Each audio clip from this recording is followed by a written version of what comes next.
pledge allegiance to the flag of the United States of America and to the republic for which it stands, one nation, under God, indivisible, with liberty and justice for all.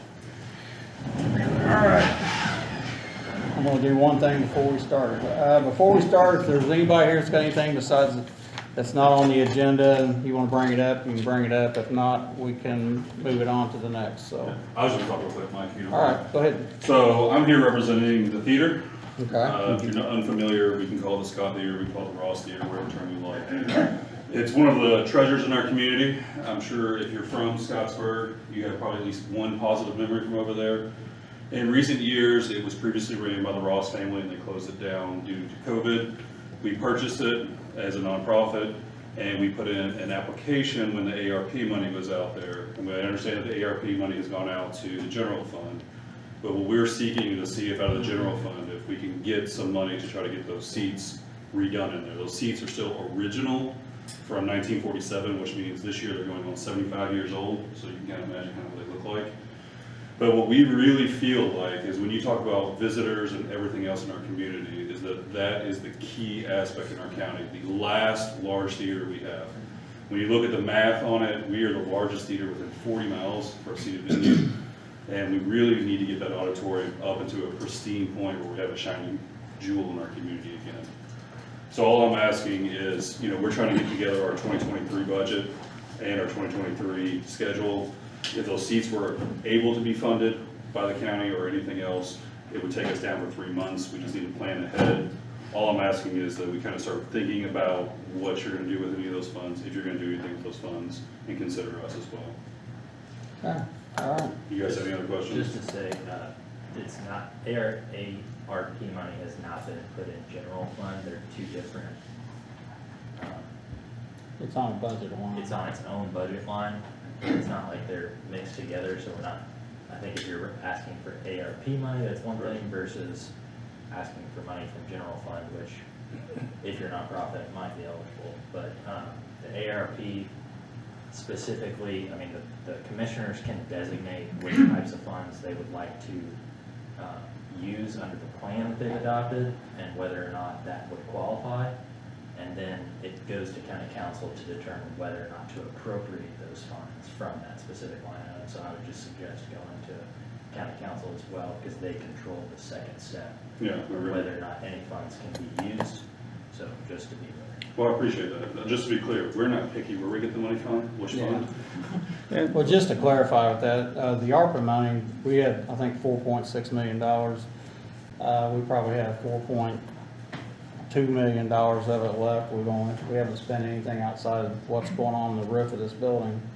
And we have had a handful of 501c grant applications that we've all looked at and haven't gave any money out of that yet. So we do have till 2024 to spend the money, actually to allocate the money in 2026 to spend it. So not saying we're going to do it soon, but we really didn't think we were going to have the problem with the roof that we have. Yeah. And so that's going to be $400,000 that we're spending there. So we haven't decided on anything else as far as I know. So Bridge. and or the bridge, we are spending $1,300,000 or $500,000 on a bridge that we would have had to pay out of our own coffers. So outside of that, so we haven't spent anything on any 501c right now. So. And we asked for $125,000, and that may sound like a lot of money. That's $150 per seat, and there's 500 seats in the auditorium. So that's 80,000 of that 125 right there in the first batch. We have quotes from Hicks for redoing the floors and redoing the curtains as well. So it'll basically be a whole new auditorium. And I suggested to John that he needs to put something together, some kind of a folder or something. So the other ones do too. She's got them in her office. I don't know how many we got, but Yeah, he's got Was a seat on that original request? Yeah, you don't need Was the anything else. seats? Oh. If you need included anything the else, seats, if yeah. if you need quotes, if you need pictures, I can gladly get you whatever information that you need. Okay. So, All right. well, I'm not gonna say, guys, I appreciate your time. All right. Appreciate you. Have a wonderful evening. All right. All right. Now we have the child advocacy. I have 2 things I want to talk on the agenda real quick. Okay. All right, so I'll go through the ones I want to get through real quick, girl. fast, and it's the, I like to have a stop sign and cut y'all slab road, and like to have one at Marshfield slab. So, I'd like to bring that up here shortly. And that's the one thing. The other thing is, with the visitor commission, we took it in, and Mike Chester, we was waiting on getting a job description of what the board said his job description was. Tammy has,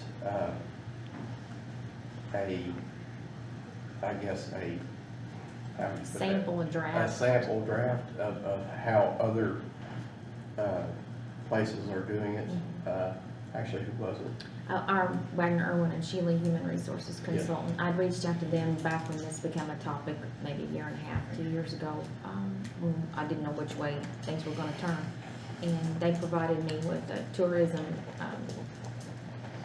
director job description, and I had conversation with Chester last week, Mr. Chester, and he's to get me his job description, and he said the board was gonna take a look at it too, so whenever they forward that to me, then I need to get that to you guys, so you can decide what contents you would like to see in his job description, and then to get that for your all's approval, so we can move this commingling to get along the path, so. So the next meeting, I would like to see if we can talk about coming up with a timetable in which we should have that turned in to us, so we can be looking over that. And I think November's, we've got to have something going on, right? So The budget will be approved October. Quarter ends for payroll, they're operating under different TIN, EIN number. So I'd kind of like to let that quarter just kind of work itself down, and then if we're gonna pick up payroll, do it in the last regular full quarter, or either wait till January 1 of 23 where they can just close out, file their paperwork, and have that whole year continuous, because council will have to move and add them to the salary ordinance for 23. State Board of Accounts, I've had discussed with them, you know, the status of them, and I've updated them, so they're fully aware of where we stand with them right now, that you guys had moved to confirm their existence as a county department. Okay. Okay, so we're clear there. that's it. All right. With us tonight, we have two distinguished members. Got a state representative, Randy Fry, and Mary Beth Boone from Madison with us, so I'll let you guys present your Children's Advocacy Center of Southeast Indiana. So I know you already visited the council last week, I think it was. So Mary Beth, there you go. and we're both board members of the Yeah, Children's we are just on the board of directors. Basically, what the Child Advocacy Center does is we serve a 10-county region, which has just recently developed into we serve about 24 counties now. I found out we've been getting children from Scott County since 2016.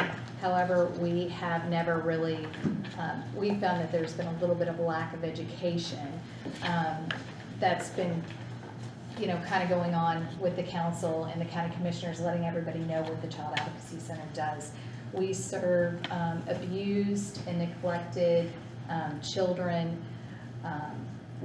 Our service that we provide to them, other than the mental health, is they come in, they're interviewed. Everybody that is fully trained and certified that works with the children. We work with law enforcement, the state police, and in turn, after the case is investigated, it's turned over to the prosecutor if it's deemed necessary. So we, I kind of included some numbers when we first started the program over here. We started with one child, and here we are, we're into 22, and we've already seen 13 children. 13 cases. This case could end up being as many as 6 children at a time. The situation that we face is we've lost a grant that may cost us the Madison office. We lost a Boca grant. And so the Madison office is an office that your law enforcement, both your sheriff and your state police officers use, and local police. And what happens is the children are taken to this office where it's a very comfortable setting for them, non-threatening. It's like a home, there's toys. The professional who interviews them is not in uniform. It's not an institutional type of setting. These children then are videoed as they go through this procedure. You don't have to do it once. Then that video is turned over to law enforcement and prosecutors to determine whether there's going to be criminal charges or what's the situation. So the child is only traumatized, obviously terribly, by whatever situation got them into this interview, but then they only have to go through it once. And so then the determination is made at that point what to do going forward. If the Madison office closes, the next closest office, either Greensburg or Dillsboro, you're looking at a good long drive. Obviously very traumatic for the children, but also very expensive.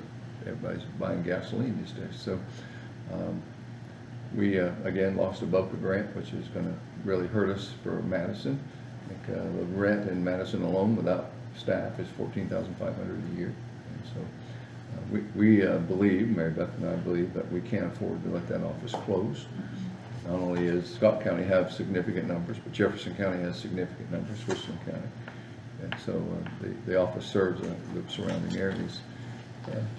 So we have a video here, if I can get it to play, hopefully I have internet in here, but it's from Indiana State Police Superintendent Doug Carter. Do you mind if I play that? It's like a minute and 23 seconds long, if it'll play.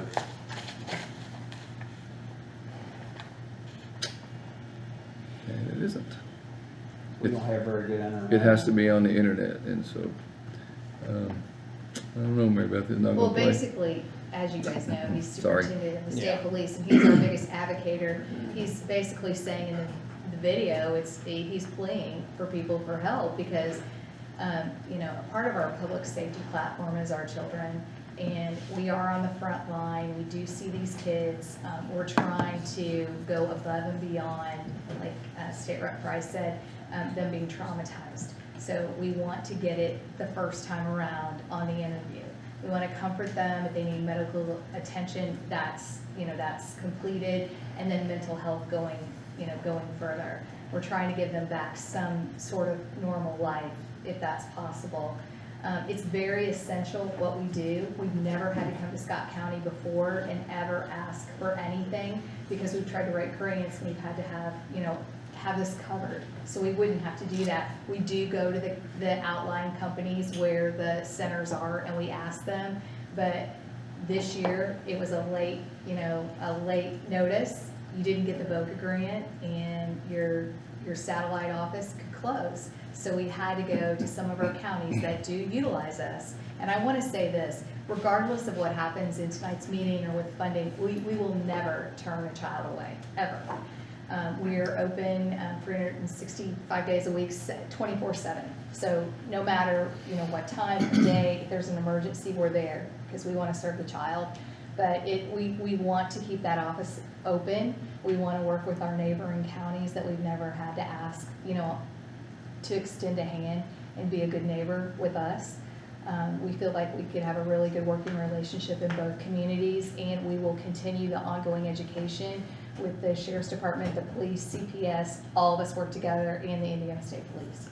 So We also know that because of the pandemic, the children were kept home from school. And a lot of cases happened because there just wasn't an opportunity for the child to tell anybody outside the home what was happening. And so our caseload are just going up and up and up at the same time our budget's being cut. And frankly, it's frightening for us, for law enforcement, and for these children. So we understand that everyone comes to you wanting help and money. I'm aware of that when I'm in the General Assembly. People think I have access to the checkbook. But I also know that as a board member, speaking now as a board member and a concerned citizen, I just do not believe we can let the Madison office close. And any help that you could give us and actually give the children, we're total volunteers. We're not compensated in any way. We don't want it to be, but we have to help these kids at a time when the caseloads are going up. So what age groups do you? from infant, so basically, we have a 4-week-old victim right now, okay? Of sexual assault. Of sexual assault. So from birth until 18. 18. And then how do I want to say this? Young adults that maybe have mental disabilities, yes, challenges, disability challenge, because we do see that. Not as much as, we see it on the children, but in part of your folder, you'll see that we served 637 cases. This is for 2021 statistics. And a case could include up to 6 children. He's right. So we're just talking about You can families and these imagine the numbers. manpower demand. Yeah, we're managing a case right now that has all 6 of the children were victimized. So why it's so important to us is we have to take these predators off the street, and we have to do it the right way. We can't do it in a shared office with someone, because they can't, our information is that important. And so we can't have like loud noises and interruptions and things like that, because it has to work under the videography equipment. Well, I do know that we utilize you, because talking with some law enforcement around here, and John used to be the sheriff here years ago. I know that, some of the cases that you probably see. It's terrific. I guess the other part of this, you're talking, is it a VOCA grant? A VOCA grant. Federal. A V? Okay. That's, So yeah. it's So a- is. It's so federal is- grant.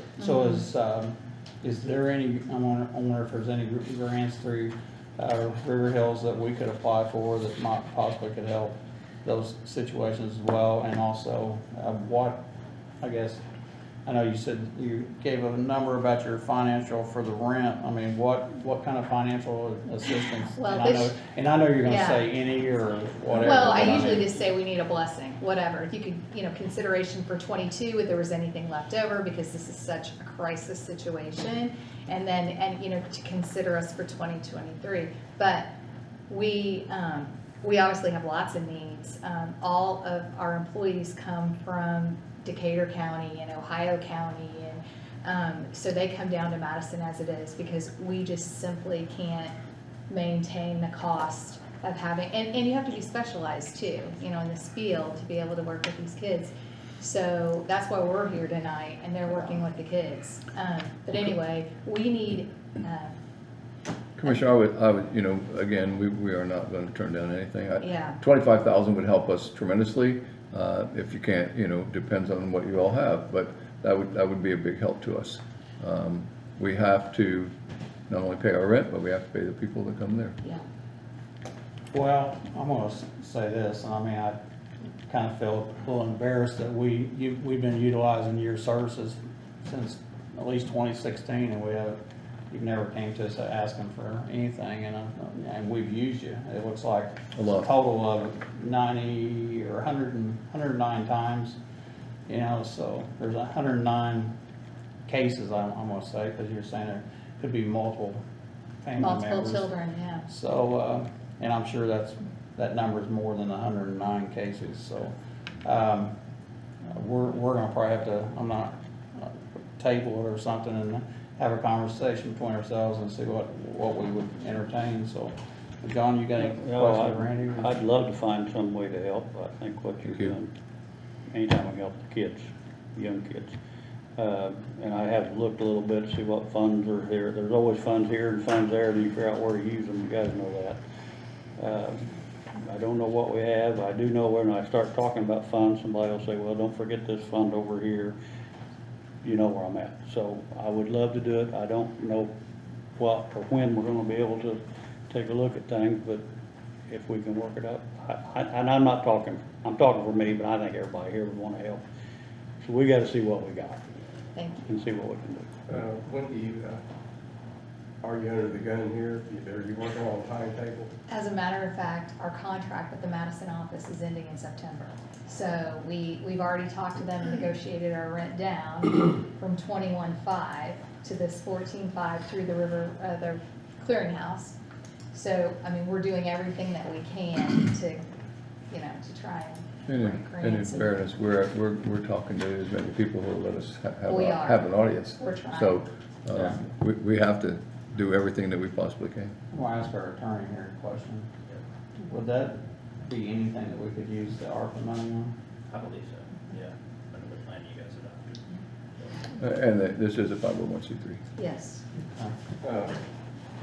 Again, I just feel embarrassed that we haven't been helping support this financially for, at least 6-7 years. I think that there's a lot of things that we can do to help the officers and awareness with training, and we can help this county a lot. Go ahead. School. Oh, in the schools, we have started a school prevention program, and it's like MI Safe. That's the name of the program, and we go into it's K through 12, and we go in and we have a psychologist that sits down. It's very informal, but she just writes, they just have a little informal conversation. And 87 times that she's been at, like the percentages she's gone in, where is it, Decatur County? Well, they have not yet come to They Scott haven't County. come here. We'd love for them to come on over Yeah, here. and you would be surprised the cases that are created just from that. And they simply, maybe not that day, but maybe a couple days later, they'll go to another teacher and they'll say, I don't feel safe. And that's how it goes, because lots of times today, teachers, it's a little harder to get involved in a case like this because of the responsibility of who turned who in. But the child is saying, I don't feel safe. Yeah. And that's a really good prevention program that we're putting in place. I think that we can just get it, we can't solve it, but we can get ahead of the problem.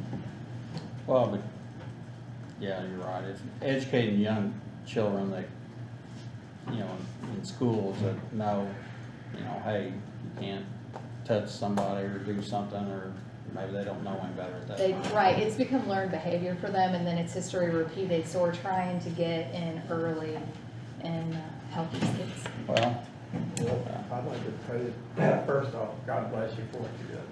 Thank you. I mean, I don't know how you did it. I don't know how I could deal with somebody knowing that they're going to keep it. So God bless you for that. Thank you. And I'd like to make a motion to use ARPA for $25,000. I'm for that, but at the same time, I got a whole bunch of other people wanting money out of ARPA. And if we do this, we've opened it up to about 8 more people gonna know what about me. So I'm in my mind, and I am looking, I've talked to Tammy, see if we can find it in another fund somewhere. I don't know if we can or not, but I do have concern. We got other organizations who have, I don't say similar, but they help in a lot of different ways. I want to help. I want to take a look at it, find out where it's the best place to do it. We can do it in ARPA. When we do, there's that guy just was at the door there, and about 10 others going to walk in the door and say, I thought you were going to wait. I do have a question. Anyway, that's whatever we can do. You're We'll see what saying we can I don't think they can wait. You're saying the rent is 14.5, and what's your annual budget? Is there something I don't know if that? I put it in this one, I put it in The the annual council. budget's, you mean for Madison office I'm or just for the saying entire? no, just for Yeah, your the- Madison office that, I'm just trying to figure out, how much is a piece of the pie I that think, you're I needing? wanna say, let's see on our budget. I don't have that, Mary I Beth think may have. I think that what we spend is around 200. Actually, yeah. Is it in your folder? I think I put the Is this CAC budget, yeah, it's in Is the there. Madison office in there? I should know. With the prevention program and running the office, it's about $225,000. So the I mean, 225, I think that's a better these other option. people were people that If we can. have given money as well as what you're saying. Yeah, I do a fundraiser every year, and so for the last year, and this is just a small cadre of people, I collected $50,000. Yeah, And I think no. that's a lot to say during a pandemic for people to reach into their pockets because they care so much about a That's what I program. was thinking. And that's what we do. I mean, we try to do everything that we can, write every grant that we can, Mhm. so we just don't have to rely on other people, but we have to Well, now. look at it. Well, I get it. As you say, we get money from individual donations, we get it Yeah. from grants, we get it from government agencies like yourself. We just have to do everything we possibly can to get the revenue we need to keep the doors open.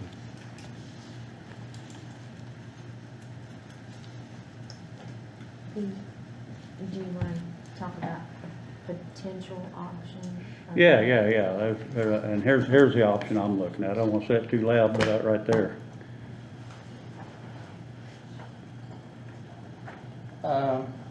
I'd have to look at And the I'll say it plan. out loud. Well, I mean, Yeah, I mean, TIF it- district, redevelopment. Possible Well, option. the thing about it is you're wanting this for this, the rest of this calendar year, and then next year, we're gonna figure out what we can do next year as well, Yes, so. sir. But, I think we can entertain trying to figure out how much, Me too.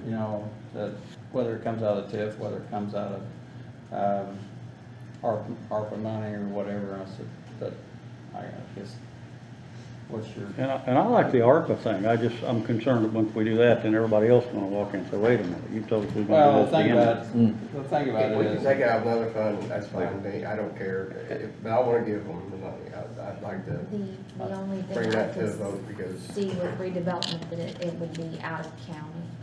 Yeah, we have to look at it. That's the yeah, but only- it's benefiting the kids from our Right. counties, which is, But I don't. You're basically paying for a service that you're receiving. yeah, that's exactly right. I mean, because there's a lot of services that, we use probably in the same category of services that aren't in this county. Well, River Hills, Yeah, and they're. And maybe, And we'd love to bring the school Am I Safe program into your schools. I think that'd be a big factor as well.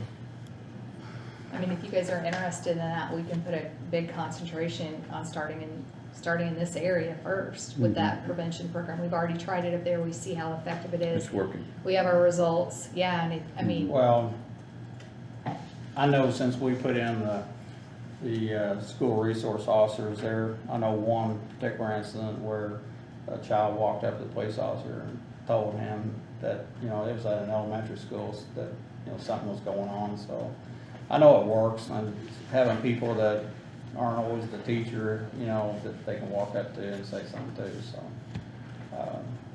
so we have people that, Karen Arlen's that her name, who tells us what we can do and can't do with this. So we wanna, that's my suggestion, is let's see if we can contact her and see if it's possible.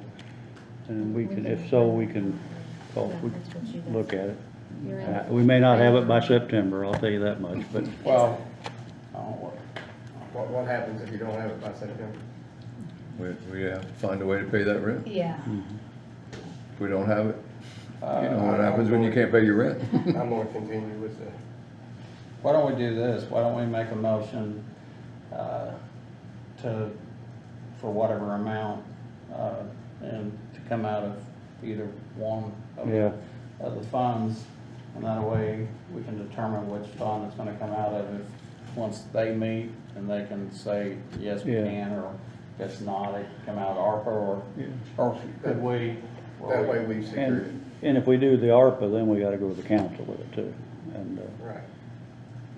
we just, yeah, I don't care where, I wanna help too, I'm trying to do it before we protect everybody. We thank you. Thank you. Yeah. What's the John's wanting to take the money from redevelopment, from If the it's TIF possible. fund.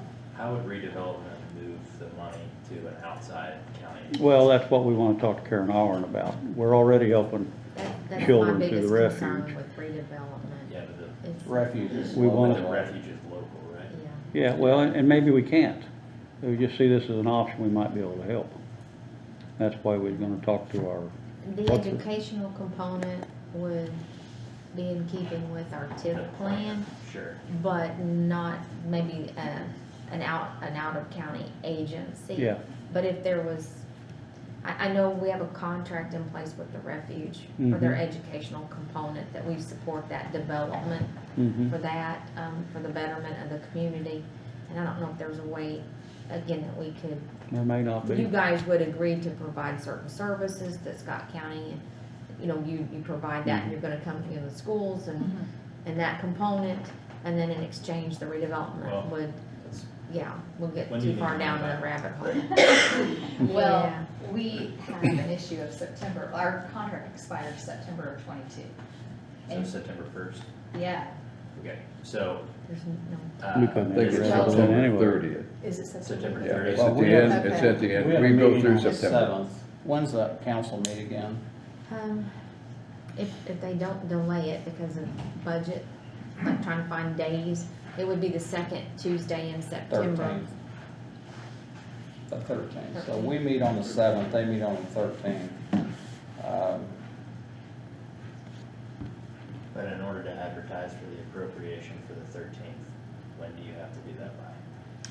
We have to have 10 days published So and 10 days by the out. 3rd, so you have to do, you won't have another meeting before, That, Right, publication date. so we're kind of up against a wall in terms of timing in order to use ARPA funds, if that's a suggested use. I would suggest that today would be the day to decide whether or not to designate those funds from that. I think it's the 4th group that's in the plan, It's not because there's not gonna be another opportunity to put it in front of council before. well, we're not for sure that the money's gonna be able to come out of redevelopment anyways. Did you have a board I had decision? some- But even if we I had vote some- today, the council won't meet till after, in Yeah, but it'll be September. advertised. Yeah, but it'll get, you're voting Be today for the advertised, plan, okay. to All use right. it for your All plan. right, all It's right. gotta be advertised, and council will get to vote on it first meeting, and so. Yeah, okay. And I think if we, and I hate to interject, but I think if we decide that we want to do like a school prevention program in there, there's a cost to that too. And I'm thinking that that is around $45,000 Yeah, for well, school let's prevention. work Yeah. one piece at a time. Right. No, but I just We'll wanted get- to break we'll it get there. apart so they saw We're, that, we're yeah. up against it right now with the. Yes, anything's a gift. So you're saying the school programs, it costs the school system, or it costs the county, or there's a charge? To bring it here, We don't charge the school system. Yeah. It's paid for just like what we're doing So here it's in out your of the budget. general Yeah. budget. It's in your budget. And we're gonna continue to apply for grants. Right. That program's not going anywhere, and as we progress, as we become partners with you guys, we'll figure a way to get it Yeah. over here. It needs to be here. Yeah, I grant you that. So what's your So motion? my motion's to take the $25,000 out of ARP money. All right, and you're saying we have to advertise it for at least 10 days? It has to be 10 days prior to council meeting. Okay. Well, to me, the calendar doesn't work then. John? I'll second it. So Randy makes a motion to take 25,000 out of ARPA money to pay towards the Children's Advocacy Center out of Madison. John seconds that, and I'll make that unanimous, and this fund will come out of ARPA money, so. We can't thank you enough. yeah. Well, You will I- still need to go to council. We understand. On that day, yeah. 'Cause Would we need to come back, or is that just I would suggest going back to Yeah, council. you need next to be We'll be one back. of them, 'cause Okay. they like that. You've been there. we Yeah, have? we were there, Yeah. yes. We- When we- is the we're next wearing a council? trail out coming over to It's Scott County. 13th September. September 13th. September. Okay, But, We'll but be here. contact us. okay, okay. Do we Thank need you, a Tim. request to be on the agenda Yes. for that? Just send an email, I that will. works, and then that way, I can pass this on to Teresa tomorrow, so we can get the ad in the paper. Great, thank you so Well, much. I appreciate you guys, the service. I hate that we Appreciate have to what have you do. that service. Appreciate seeing you Thank again. you so much. Thank you. Remember that? Thank you. Good seeing you Yeah. again. Thank Take you, care. John. And I heard you were over in Washington County, you got a baby box. That's the rumor. It's good to see you. Thank you. We've got 3 more going in Decatur. It's good to Rupert see County. you. Good to see you too. Good. That's for sales. Well, again, I'm sorry that we have to have the need, but I appreciate it too. We can't tell you how much we appreciate this. Well, I appreciate you and the work you do in the state, so. Nice to meet you, sir. Thank you. All right, moving along. This assessor. You're not here very often. I know, this is one place I don't want to be. Get Andrew away. But unfortunately, my Uh-oh. computer program. Now you've got him up here, Yeah, so that's a yeah, it's his double, problem. it's a double whammy. Our computer program is crashing. And Uh-oh. I was hoping to wait until just before I retired to do, but unfortunately, it's not gonna wait that It long. doesn't work that way. It doesn't wait that long, so I haven't got it in my budget for this year or next year because I was hoping to wait 2 more years to get a budget. So what's going on? So we did a demo with Xsoft, our current assessment software provider we've had for Over 20 years. way before I even started here, and it has changed owners, hands And here for a while, it is actually, they're losing business in the state of Indiana at a very, very rapid pace to where their The current vendor? current vendor, I'd say within one more year, they're probably out and They- shut down. At one point in time, they had almost the whole state, and now they've got like 10, 15 counties, If if that. that much, yeah. Exsoft is currently in the process of having, I believe they said 80 counties, 73. 73 counties. So this company's taking over where the other one is losing Yeah. business, so. And I mean, if 73 counties are going to this, that's a, really good indicator that they're over their current provider and they've switched to this and it works great. And we did have a demo looking at it as an IT aspect. It looks like really good software. It's what these ladies, you're gonna use every single day, what's gonna benefit them, so I mean, Well, I think And- they know what they need, and I wouldn't know, so. they were quite happy. Yeah. I think they all were pleased with the demo, so. What we're asking, and I did put in your pamphlets, is not gonna sign a contract or nothing today or anything, but it is in here for you guys to look over, cause it is pretty thick. And So also, this is the contract, that's a contract just for you to look over. do you have this? It's in your packet. I think he has, that looks like the user. You have it in your packet. Yeah, it's You in your got a copy packet. too. So that's just there to look over. This is the proposal that has the Exsoft logo on the front. It is a big proposal also to go through, so take your time reading through it. Page 7 is, of course, the important part of this. The cost? Yes. Yeah. Um, Unfortunately, yes. So of course we gotta pay for it. So we're looking at, it's $180,000 upfront cost with yearly $32,000. We actually will save, I think, close to around $8,000 a year in support moving to this company. But of course, there is the initial How much is the cost, savings? around $8,000 a year. So 8,000 where we have support now? Yeah. I mean, it's savings, but it's not drastic. No. Now, I know it Not at says all. this can be spread over 5 years. This can If be. need to be. This can be spread over 5 years, but we are requesting if we can use ARPA funds with this to move to the So next the step 30 with council. So the 32 yearly is 32 thousand to maintain, That is support and maintenance of the system. I guess maintenance is what I said. The state has updates 3 or 4 times a year with different cost tables or different, And talking to when they was here demoing it, they had, 4 or 5 employees here and tech guy and big, certain departments were here of the company. And from what they've said, their support is just A+. They do updates, they run everything, direct cell phone numbers, direct lines, there's no tickets, there's no sitting in queues waiting. They handle all of the back end. So, other counties have already done this? yes. Have you talked to any of them? Yes, in fact, we helped North Vernon, Jennings County switched a couple of years ago So you when talked they to first them? went in, they was on the same program that we were on. So we helped them with what we had. They switched last year, so yes, So what's their pros and cons? Are they good with it? yes, yeah. Mhm. In fact, back when I first started, program that we've got now, we had direct phone numbers. Jennifer had direct phone numbers to call.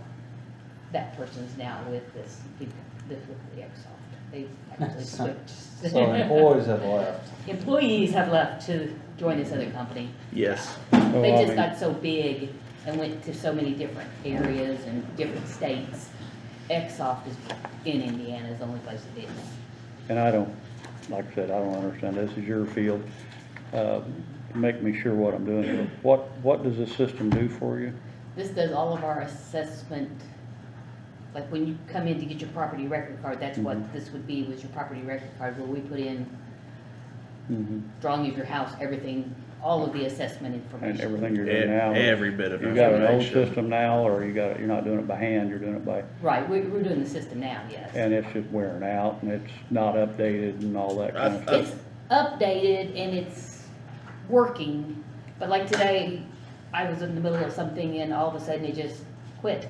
It said, user error. It's like, okay. So it just shuts down and then I have to pull it back up and it'll work again. And what's So bad as is, an IT guy, you're saying support is going non-existence with this company that we have, because they know that they're going away, and you can create a ticket and never hear from them, or call, leave a message, never get nothing back for weeks. It's just, then what I'm afraid of too, if we keep running our current software, when they do dwindle out, then we're stuck with a system that's not being maintained, supported, any future updates, then we're gonna be doing this again. So our It sounds like assessment's it's gonna go going to down? this, it's just a matter of when we go to Right. it. Yep. Yeah. Okay. So is our assessment's gonna go down? Yeah. Have you seen people Yeah. buying houses? Sure it will. Have you seen people buying houses lately? Unfortunately. Just joking. So Just this say will yes. allow us to be more accurate in our charging of taxes, basically. And I think one big key thing was they presented is a lot of software too it's module based. You're gonna pay this $180,000 for, basic pack. You might have to spend in there $20,000-$30,000 to get some more goodies and stuff. This is 180 everything. Everything's said and done. There's no cheaper price to cut back. There's no more price to spend for something else. And I think one thing is too, they offered a front-facing portal for the public. You can go right to a website, get all of your assessment information. You can actually start filing, and that's where I'm out of the assessment side. There's form number. How long Blah, blah, will, blah, how long blah. will this software last? It's like the one we've got has been 20 years, so. So we're looking at a pretty long-term Yeah. investment. Yeah, I mean they've got the state of Indiana, So- and they're moving to take So the over. 32,000 yearly support and maintenance, would you have that in your budget for the future I would years? cover it He covers So that. you cover that? because I cover the current systems maintenance and support. So Yes. So you're asking us for $180,000. for 180,000, yeah. So the More- 32, sorry. More accurately charge people on their taxes. I'm not the assessor.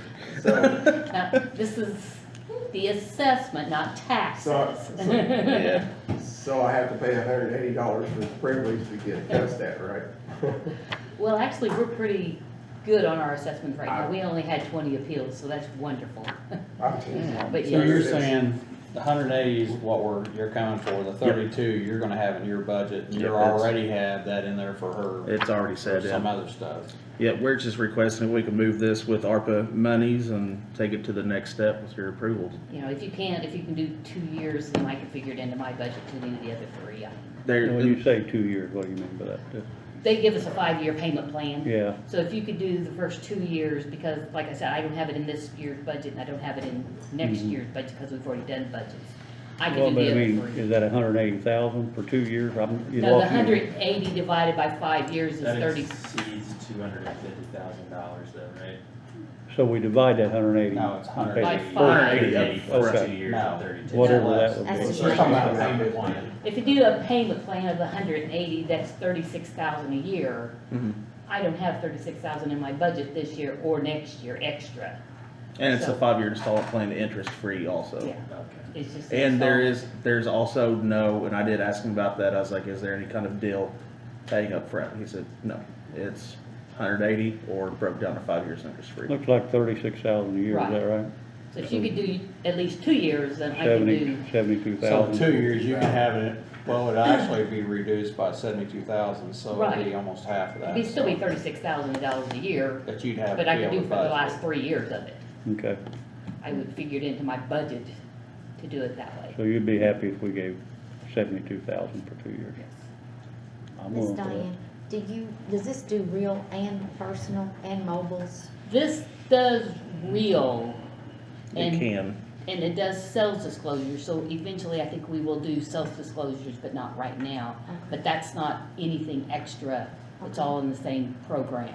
That like your personal and your, mobile, does this handle? It that? could, yes. It could, It okay, could, yes. okay, that's a Yes. good thing. And that's a good thing because. That's a good thing. Yes, We could put everything under one roof, so. yes. Yeah, because right now you're having to have a Mhm. quilt of programs Right. to get your Mhm. assessments accomplished, correct? And it does integrate with the current tax Okay, so side it provider. communicates, because the state is Yes. big on integration. Right.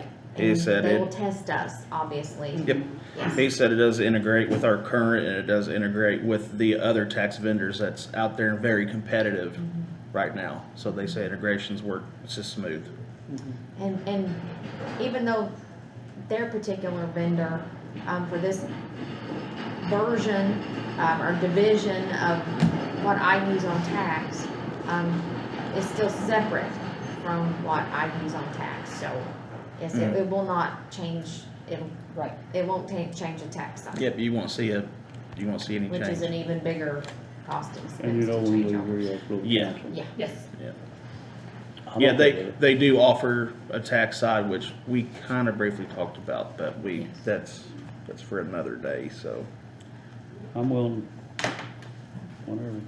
So you're talking, so you would be happy, and I know you're talking about if we would help you out for 2 years, you could work it in your budget for the remaining 3. Cause the payments would definitely be, well, actually, payments are 36,000 a year for 5 years, so.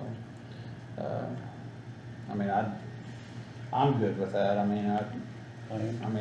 actually happy that you came in and said, I can work it into my budget, but I can't do it for a couple of years, so, and I appreciate that, so, what's your guys' pleasure? I'm ready to make a motion I to would it.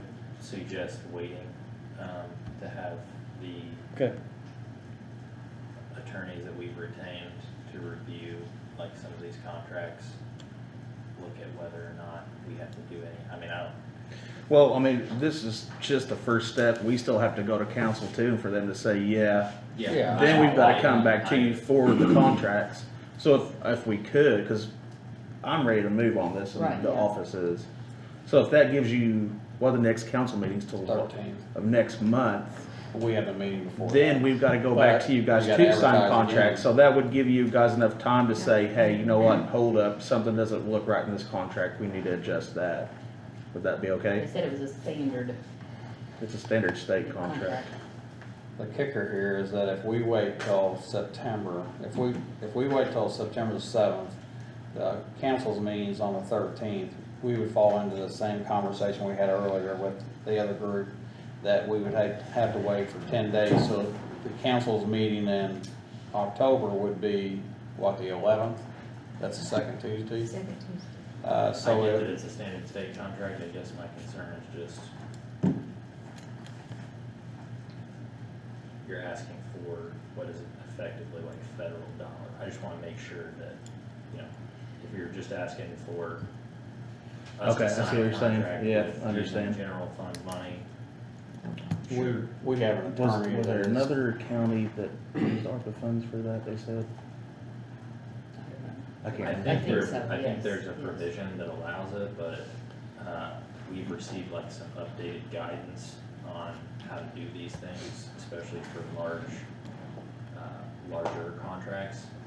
And I just wanna make sure that we're doing it all correctly. Could you wait, we can wait till our next meeting, he can get some more information, make sure we're legally bound, and then the council meets, we meet again, the council meets October 11th, you're not gonna be underwater by that time, are you? Or, No, but you hope? January 1st is starting January 1st is our assessment date. So Yeah. whatever people have on January 1st, and that's when we start Well- having to do all of our major work. Any With the- reason why we couldn't get it done before January 1st? No. Oh, yeah. But we want it But you would- switched before then. But how long is it take for them to get the system changed over? They say, Set up to a month, So you got 30 days technically. and we're becoming a part of the waiting list Because too. there's other people jumping There's on. other counties jumping on, I so assume there'll be training once we get it set up. absolutely. So it wouldn't be something you just jump No, in and take off No. with it. No. And that would be, what, another month? Or- Would an October of consideration, advertisement consideration of council work for you? I know it might be kind of pushing close to that, but that's kind of what we're looking at, because they would look at it in October. When is council's meeting? 11th. 11th of October. Why couldn't you ask to advertise for ARP right now? Not approve it in the plan, but just go Mhm. ahead and ask to Okay, we can advertise. advertise. Yeah, because then if they don't appropriate, it doesn't matter. Yeah. And we can do, you all meet on the seventh. We move on the 7th of So we September. meet on the seventh, you could And have they vote on that, or already you been just do it? advertised, council meets on the 13th. You can just request that I advertise Yeah. $72,000.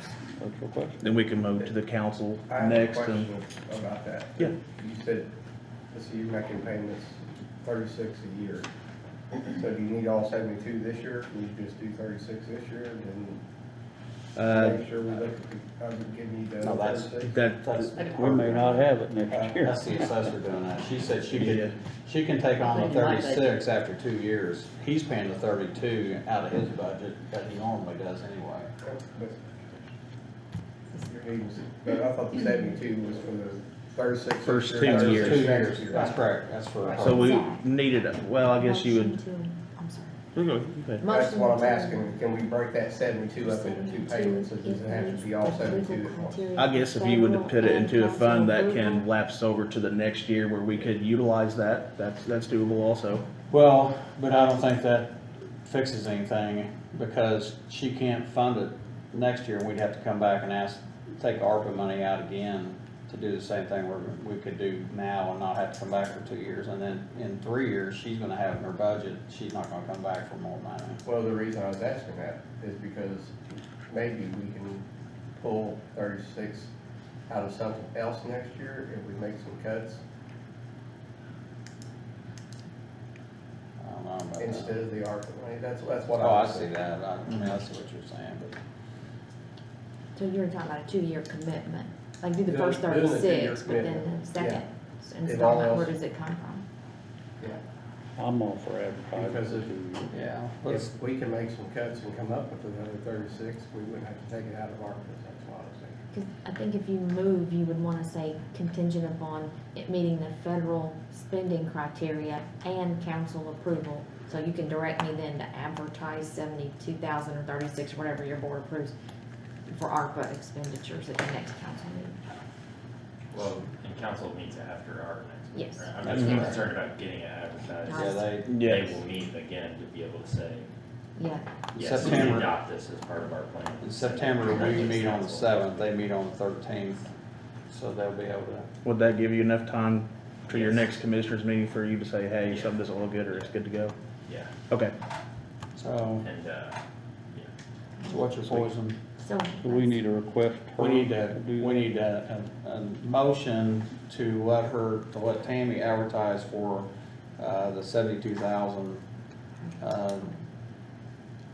so that it can go to the, I guess, go to the council or we vote on it the next meeting and then they could, the 10-day advertisement criteria would already been met and then the council, when it hits them, they would already be able to vote on it. The 72 can be advertised, but that does not mean what you guys have to agree on at your next meeting. We just need to get something in the paper, because they can appropriate no higher than 72. If you guys come back in September and say, we're gonna do one installment, if that's your board's pleasure, then you just ask council to appropriate 36.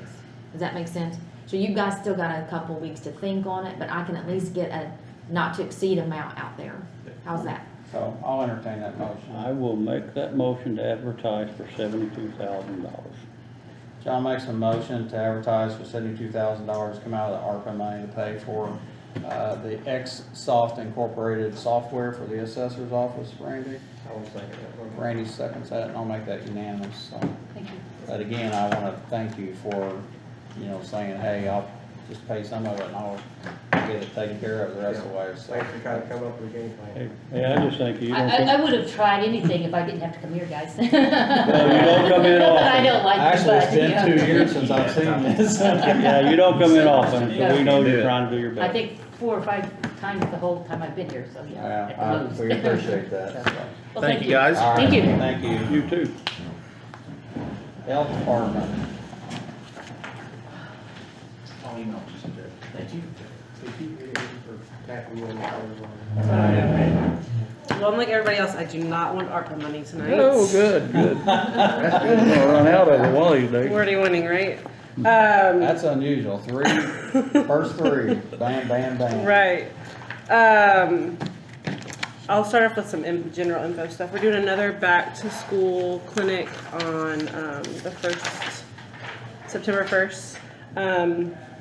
MD Wise is partnered with the State Department of Health, and they are kind of putting some money in on providing like a food vendor, some door prizes and different things like that. But it'll be at our office. We're doing the vaccines again, and then Life Springs is coming back to offer the free physicals again. So that'll be on September 1st. And then I know you guys had talked about this whenever I was on leave. Is the Young Marines going to do our landscaping? Like we're The Young supposed to. Marines doing our landscaping. They said they would. And I asked because we have some funds from administering COVID vaccines, and it's the same money that we use to put heat in the back of our building. I would like to look at possibly taking some bids on sealing our parking lot and restriping like the parking spots. I know, John, you mentioned that like way back when, but we only use a portion of that parking lot, so I was thinking I could do a bid for the whole parking lot and then come to you guys, and if you wanted to divide out if you wanted to pay some of it, me pay a portion of it, that kind of covers the health department's stuff, or how. I just didn't want there to like be information out there that I take a bid for the parking lot and you guys not be aware of it and be like, what are you doing? You know what I'm gonna say. So, you're talking about sealing it like you would your driveway and stuff? I guess, would that be the best course of action, I I assume? think you're looking back there, I think. I don't know, that's not my expertise, but it needs some TLC for sure. And Well, I see definitely a some lot of parking grass spots. coming through them cracks down Mhm. there, and, I don't know anything about paving either, he's the man, but, it needs attention. Yeah. Without a And I doubt. I'm figured- afraid it's gonna start cracking up pretty bad if we don't. Right, and I figured through the bid process, I guess like whoever put a bid in would kind of be able to determine if it could be sealed or if it needed more work than that, but. I Kevin, think what it- you got to say? What do you think? Sounds good, I hope you find a good contract. He's gonna be a politician. Sounds good, I hope you find a good contract. I'll give you some names. You don't think you can do I it? think you just need to I get think some, it's just the time, I mean, fine, I can get you the equipment, we're providing the labor, I mean, something, if I provide the labor, something's gotta give on my end. Yeah, okay. I can No, I'm provide fine the equipment, we got paying good them. equipment to why do don't it. you, why Uh, don't you get a quote Okay. to do your area, Okay. and then get a quote to do the whole thing? Okay, and what I kind of think is my area is like, we have the first 2 bays, so like at the end of the second bay, just kind of draw a line Yeah. across, north to south, and then everything forward. And on the striping part of it, Mm-hmm, I would only get a quote to stripe your area, Right. because the rest of it, it doesn't really matter if it's striped or not, so. right. So get a quote to seal it all, Okay. stripe your area, and get a quote for sealing and striping just your area. And just for what it's worth, if you're gonna get quotes, it's one of the things we always wanna go back and say we don't wanna make those quotes public, unless we're gonna use them, I reckon. do what? Well, I'm always worried about taking quotes and then putting it out in the public and then, Right, and Well, competition kind of. yeah, competition issues. We've done that, I don't know if that's an issue or not, I worry about that every time we do these things. Are we talking about something, what does this cost? Do you want to ballpark it, like what would that be under 50, under 20, under 10? I'll probably say, I'm taking a guess, maybe $7,000 or something. 7? 7. So Guessing Well- somewhere in there, maybe a little lower. Mhm. That's a big part. Yeah, my question is if. That includes striping? probably not. It should, yeah. Probably so. Really? Okay. Okay. My question, Kevin, is, That's is better. it possible to get, some part-time help? I mean, if she's gonna pay for it to be done, Yeah. I mean, if you don't that figure out how money to would launch go to you to some, pay for you the know, part-time help and if just. you figured out how to launch some overtime money or something, I could talk to my guys and. If she's gonna pay it, But we can't, I don't know that we can use highway money, payroll to pay county, and the highway funds are gas tax funds. But could, I think Kevin's saying that if you pay his guys overtime, that overtime would come from the budget that I wanna pay Yeah, to do this project that might out be of. possible, that's what I'm asking, yeah. but we're gonna get into overtime wages. Right. Yeah, but Because if that's she's- gonna be, if we're gonna pay an outside contractor to do this, his guys would do it on an overtime basis. She would just be paying his guys. It wouldn't be him doing anything, spending money, any of his money. She'd be paying him. I think we would need to Right, but then compare he's it gonna too. have- They're gonna be overtime rates because they're Right. doing the same I get type of work. Right. Right, but So it's gonna be time and a half If I'm versus hearing straight you, time use and our time. equipment, If I'm hearing right, he says you can hire somebody to do all this for $7,000. Do you have the money in the budget for $7,000? Yes. That guy yeah. right there. And that would pay the labor, wouldn't it? Yeah, I would get quotes, Is it county- but I can compare apples to apples, compare how long. Okay, Like, we're Well, not what gonna she's, start what he's on saying Sesame is, Street. his guys couldn't do it on a regular basis. It'd Well, if you probably can hire for include some $7,000, you overtime. got the money. She's willing to pay his people, just like if they're doing inter-department, funds. She'd pay him to do that job. You'd have to transfer. we could pay out of a line item, Oh, you can? but once they work 40 hours for Kevin, Oh, I understand. and they I jump understand. over I Yeah. here, it'll be time and a My half. thing is like if Yeah. that like doing it that way costs us 10,000 and then using an independent Oh, yeah, contractor that's costs us makes 7, sense. I think we need to Sense. compare it, you know what I Yeah. mean? Yeah. well, Because we're but I'm paying open to time and a whatever. half. for a contractor, he's gonna figure in his equipment, he's gonna figure in mobilization, and he's gonna figure in his labor, and his labor will include time and a half. Mhm. So it would be cheaper, and it would be the way, for me, it would be a way for our guys to make a little extra spending money, so we could help out our own guys, They may not want to do it. and I think they don't. But I guess worst case scenario would be if that equipment, our equipment breaks during this process, like, what do you say about our equipment? I don't know, that's not my expertise. I assume it's great, I'm sure it's top quality. I'm gonna give my little suggestion here. You said you can get some quotes, you don't have to make them public. If you've got the money in your budget to pay for the whole thing, I mean, when you do the invitation for quotes process,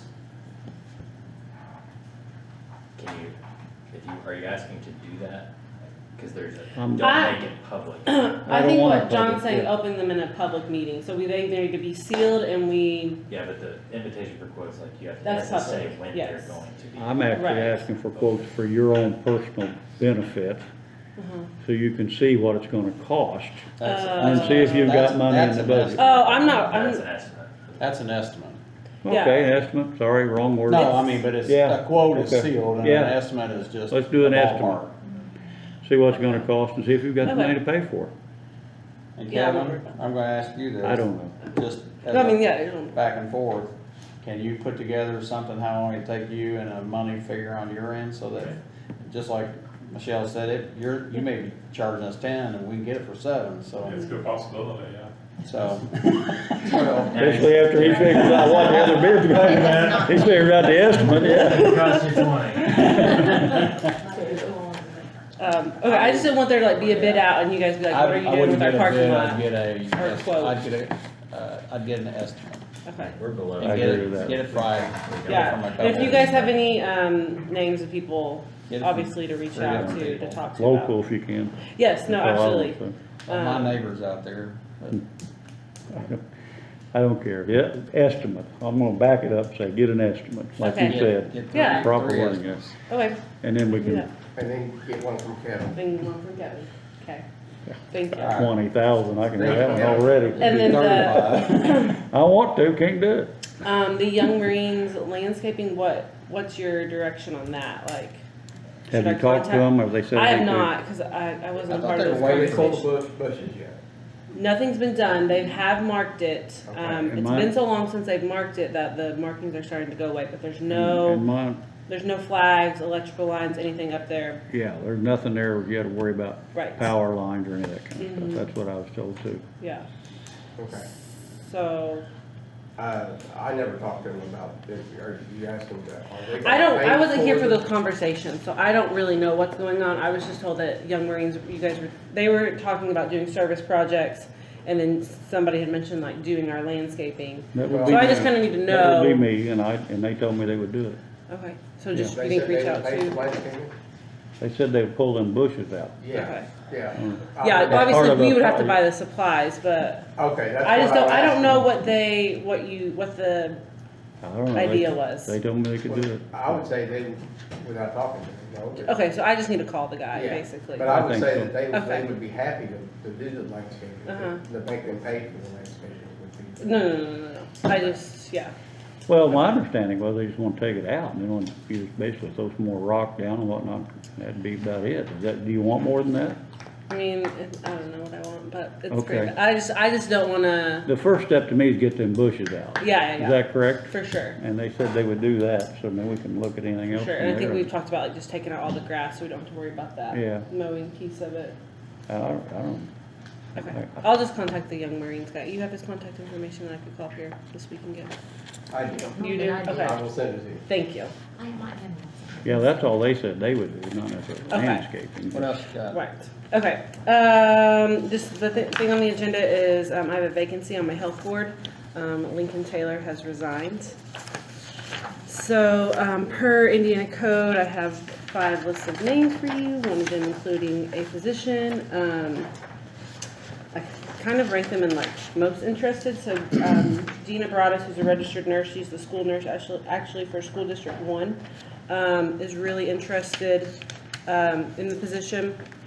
I have to put political party because we, under Indiana code, have to have that balance. Lincoln wasn't a Republican, and so to kind of keep even, I think it'd probably be better to do a Republican, but, Tammy and I talked today, Indiana code says we can have up to 4 Democrats, and if you guys need to see their political parties. I guess have my that too. question, I have a question. Yes. I know Or Republican.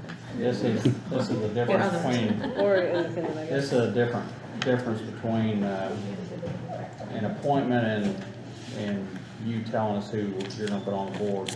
I guess, not familiar with the Indiana code about the health board, but I'm quickly learning. So when there's a vacancy, they do submit the 5 names So- to us. So, He left in the middle of his so term. the health board pretty much tells us who they're gonna put on the board? Nope. So can we send a name to them, or can we entertain a name of our own? Technically reject all those names, I believe. I don't think there's any requirement that you. Yeah. But do they have to give us the names, and then we pick from them, or do we just up and say we want somebody? That's how I read it when it comes to a reappointment and a vacancy term. For a new term, like when I come to you guys in January and February, you can read that, Zach. I'm not 100% sure because I didn't read that today. Just look at. No, you're fine. I know.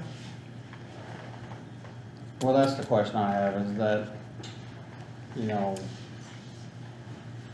I know the library board will send us people and say, here's our recommendations, but that's their recommendations, that's not, we Yeah. don't have to adhere to that. And what I'm asking here is that, I understand how it works, that you send us names and we can reject them, but So, we can reject them, but can we pick our own? Or you reject them and you send us 5 more names? Yeah, I don't. Because I don't know, and sorry I keep interrupting you, but I don't know how these people are being vetted as far as, you know, So are you just it's, throwing a filler out there, or you know 10 people and you go, I'm gonna ask 5 of these? I mean, obviously, like that's part of it, right? So like, Dr. Carlsell threw out the name of Greg that used to be on the EMS board. Greg Gibson. Thank you, yes. And, you know, so I like check with the clerk, get their party representation, talk to them. he wasn't interested. And then it's like, okay, does, So, you know, like our health board has those conversations of like other people they may know. This is completely my fault. Okay. But, so, when we read it, Mhm. the section that deals with the list of 5 is whenever a vacancy occurs on a multiple county board of health. Not when that's section B. Section A is members continue to serve until their successors are appointed. When a vacancy occurs, the original appointing authority shall appoint a qualified person to serve the unexpired term. Section B, whenever a vacancy occurs on a multiple county board of health, so 2 counties joined together, the local board of health shall provide to the appointing authority a list of 5 individuals, at least 3 of whom must have professional experience in one of these areas. Position. I think one of them must be a licensed physician, and the appointing authority may select So from that amongst qualification those. does not qualify It for. doesn't. I think that now that I'm looking at it with a clearer head, I don't think so. And that's completely my fault. Can you look at IC code 16-20-3-6? 3-6. -2-6. That says the appointment of members except as provided in section 7 of this chapter, the county executive shall appoint the members of the local board of health. Right, which is why I'm here. I get that, but I'm one, again, it's, you're telling me who I'm Yeah. gonna pick from, and that's where I'm getting at, that I wanna know if I guess, and to me that makes sense because there's kind of a balance, right? Because you have your health board who should, like, based on Indiana code, there's certain professions to serve on that. They're kind of knowledgeable about public health or just health in general. And then you're taking their expertise and giving it to you guys who may not have any kind of, you know, So, background in health to pick. I'm wrong. Again, I was right the first time. Members of the local board of health. Two wrongs don't serve make it until their right. successors are appointed. When a vacancy occurs, the original appointing authority shall appoint a qualified person to serve the remainder of the unexpired term. A local board of health shall provide to the appointing authority a list of 5 individuals, at least 3 of whom must have professional experience in one of the following areas. Blah, blah, blah. The list must include at least 1 licensed physician. So then, well, it also says in that. I'm looking at 16-20-2-11. Well, I'm looking at 16, this is another section, I see 1622-5, and it says, for the persons knowledgeable in the public health. Yep. And then at the bottom it says 2 representatives of general public. so that goes along with like, what they do. So like, Ron West is a pharmacist, you have to have 2 physicians on there. So we have Dr. Crosdell and Dr. Charles Busey. Yeah. And you can, Jean is technically, I think, a general public because she, she's a social worker. yeah, and then Sharon is our registered nurse. Burley used to be a superintendent. And then there also goes into like staggered terms, so like you couldn't that way, like you can't replace a whole health board and no one know what's I going get that. on. Are we replacing a representative who was, He was an engineer. so he would have been, He was one of, He was one of Under- the qualified, or under the the qualified. professions. okay. So, but specifically in terms of like when a vacancy occurs, that's section 11. Vacancies and qualified replacements. So her bringing this list, she's doing exactly what, I'm not telling you, you can appoint whomever you would like. I don't think that's, statute says you must appoint from that list. It just And what's says, the point of the list? well, well, I guess the point is. I'm just, I know. you can, the Board of Health, using its expertise, can suggest those 5. Uh-huh. Tell me where in that it says that the commissioners must appoint who the local Board of Health to set the terms. Yeah. I was asking. My, that's where I was asking, is that, And it uses the term the appointing authority may select. Okay. It doesn't May say and must shall, those are select. the Big two, difference, So, the 2 words. so back to the original question, they're gonna provide the people, we either accept them or reject them. you could reject that whole list if you want to, in my opinion. And we can't bring somebody that You works could. there. So you're saying we could? don't see, as long as they meet the qualifications Yeah, right. under the composition of the statute in that section, the Board of Health, Well, I'm not what saying it's these supposed to do people is aren't- provided the list. Yeah. They followed the statute to the letter. But there's no requirement, I mean, it specifically says the appointing authority may select. I think if the legislature wanted it to be the Board of Health sending those and you just approving one of the five, it would say the appointing authority shall select one of the individuals from the list when filling a vacancy. Okay. Well, since I just now got the list, I'd rather table this until another meeting. but- That's fine, I'll be back, next month, we have to talk about, food ordinances and agreements and, cleaning services agreements, so I'll be back. Okay. Can you do me a favor? Absolutely, In the future, if you bring a list up with the vote, can you just kind of? I have to. To be clear, the person that you appoint, because of who has been removed, must meet one of the qualifications. Yeah, they have to meet and then. So that is a limitation. So, and also in that code, no, it's okay, It's four, it has to be four members of one party. cannot be more than 4. Yeah, it can't, at least, and it can't be the other. Mhm. And I've been working with Michelle, the clerk, to get their political parties. And like for me, like their political parties, like some of those I haven't updated since the last time I checked. Like it's like, do you need to do that every year? Like Indiana code isn't very like specific on that either. And which party you Just were when part they're of appointed. depends on. She whether you said voted, twice. Twice in the last, which actually. primary you voted in, or whether or not, I mean, there's a separate section that deals with the chairman can Supersede that. determine that somebody is a member of a particular political party. Okay. What does the code say about like reappointments, like when the term's up, so like come January, February? I know I've never presented they've always just been reappointed since I've been here, but. I believe that's still the same concept as a vacancy, right? The term is just up in that situation. But see, it also says in there that like technically Lincoln's on the board until they fill that vacancy. Yeah. Right. Yeah, but I think that is the same when you're talking about somebody who, So I wouldn't if do somebody's term like expires, for instance, if you don't have a replacement, then they stay on until their replacement is appointed. But so say they like reject that, like what Mike was saying, like they reject that. Well, then what happens? They would appoint who they determine to Who appoint, they as long as they vote in. meet the The criteria. composition. Yeah. Okay. So we do have to have the cover thing.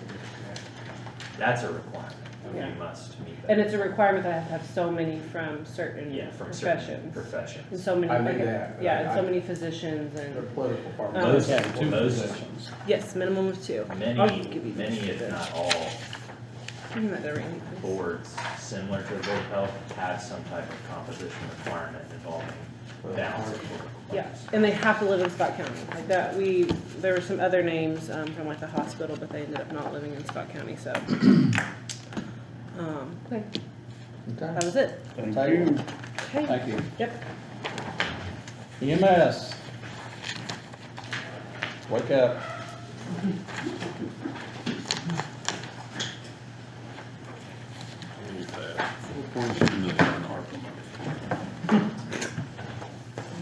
Get in line. The main reason I'm here is the FMLA request. Is that it? Yeah. For what request? Right here. Yeah, I heard a good number here, and I Oh, want you okay. to, I want you to tell people, since we have had bad numbers over the this time last year, or maybe not this time last year, but, what is the revenue right now? Just shy of 1.1 million. So to date, 1.037 million that's revenue, today. to date. I appreciate that. Yes, sir. I do too. And on a You done a personal good note, job. I appreciate everybody Monday afternoon. 2 of them are sitting at the table right here, Mike and Nick. And I was a nervous mother-in-law and grandma to be. So anyway, I appreciate everybody from the sheriff's department to the fire department, EMS, and redevelopment even. I'm gonna give them a pat on the back because they turned the $195,000 around to new equipment that was actually used on She got to see her baby. Yes, and that, my newest Yeah, family actually, she member came to out of the ambulance and I'm like, she goes, I just did an ultrasound. I'm like, what? be, yes. So So, that's pretty. She got to see it, she got to hear the heartbeat, she got to see it move, all that and good that's stuff. that's so reassuring And to that's- somebody in that So this condition. is just one. Yes, sir. So I appreciate everything, thanks from, Absolutely. yeah, you're taking care of our own and we're taking care of everybody else too, so I really appreciate I it. was She with her good? when, I was with her when She's that good. call She's came good. in. You never seen anybody move out of an office so fast. Well, and the girls, I said, thanks for cleaning up my food mess, cause I was eating lunch. And Teresa said it was pitiful. She said, I went in there and she said, there was a chip standing up in your cheese. Just left like that fast and You were gone. vacated. John knew to step out of my way. He just Yeah, I said, had to "Set clear this out, up." yeah, there wasn't no vibe. So I Yeah, was- it whew, we got 6 hours of monitoring at KDH, so we're good. We're good. Good thing. So we went from a deficit to over $1 million. So this time last Pretty year, good. is it? I don't know where you were at this time last year. I know revenue wise, July, your marker was, 642,000 and change. Our marker was 838. So we're 170 and change up. And I could just be totally off my mark here, but I believe we ended last year maybe with 1.6, maybe in total. 1.42. Was it 4.2? Okay, I knew it was between 1.4 Yeah, and but some of that 1.6. was on you too, though. A little bit, I wouldn't say a whole lot, but yeah. So We got a decent, about $100,000 chunk at the end of the year, but, yeah, I think it was 1.42 or 1.402 was the total income for last year. Okay, Good job. but with this, I mean, I know you don't And then have, there's, Randy, your sheet's on the back there. you don't have expenses, do you?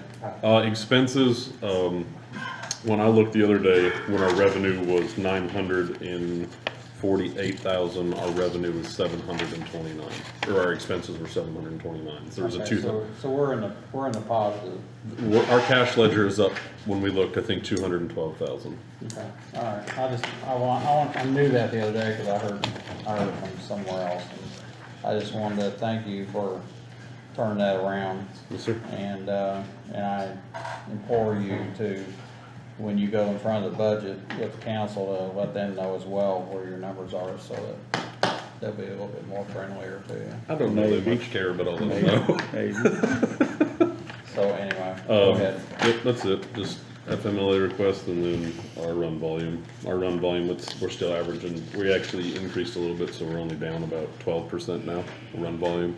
I'll entertain a motion on the FMLA, request. Motion made. Randy makes a I'll motion. second. John seconds that. I'll make that unanimous, so. I don't need to do anything with that, right? Just I'll take it back. How's that? Sounds good.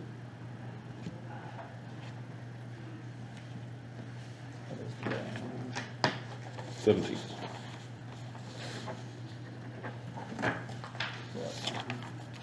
Thank you. Anything else? Nope. You don't I was need just to sign gonna it. say, we Just can wanna pay do the that. health department parking lot and the assessors. We painted our own lines up there. How you doing on the fuel? I know it's a dirty subject, but I mean, I'm gonna, being open and honest and honesty hour here, I'm gonna go over in my fuel and medical line item. But, I know we appropriated the 14 and 11 respectively, for medical supplies and fuel from lit. The council did that. That, I was very open saying that will not get me through the end of the year. My optimism was to get me to October-ish. And that's probably, we might land just shy of there. well, you, him, and the sheriff probably gonna fall in that same, all that same categories.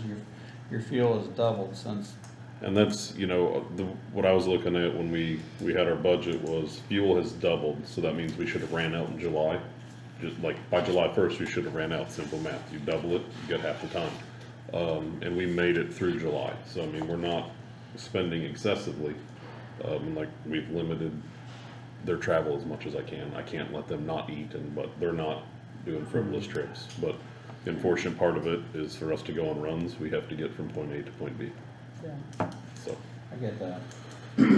All right, I appreciate it, thank you. And then I think everything that was on there was medical or paramedic program except for Rumpke. So if there's any questions about And that is that. up and running, What? medic, or the paramedic? Yep, we're, next week, next Tuesday is the final exam for module 1. So we'll be 8 weeks in. Also, I saw, and I forwarded you that email about the visit. Yep, I'll have to get with you on that. All right, Okay. all right, thank you. Kevin, thank you. Yes, sir. Thanks, sir. Yes, sir. I'm glad you didn't ask for money either. Nope. I learned from previous experiences.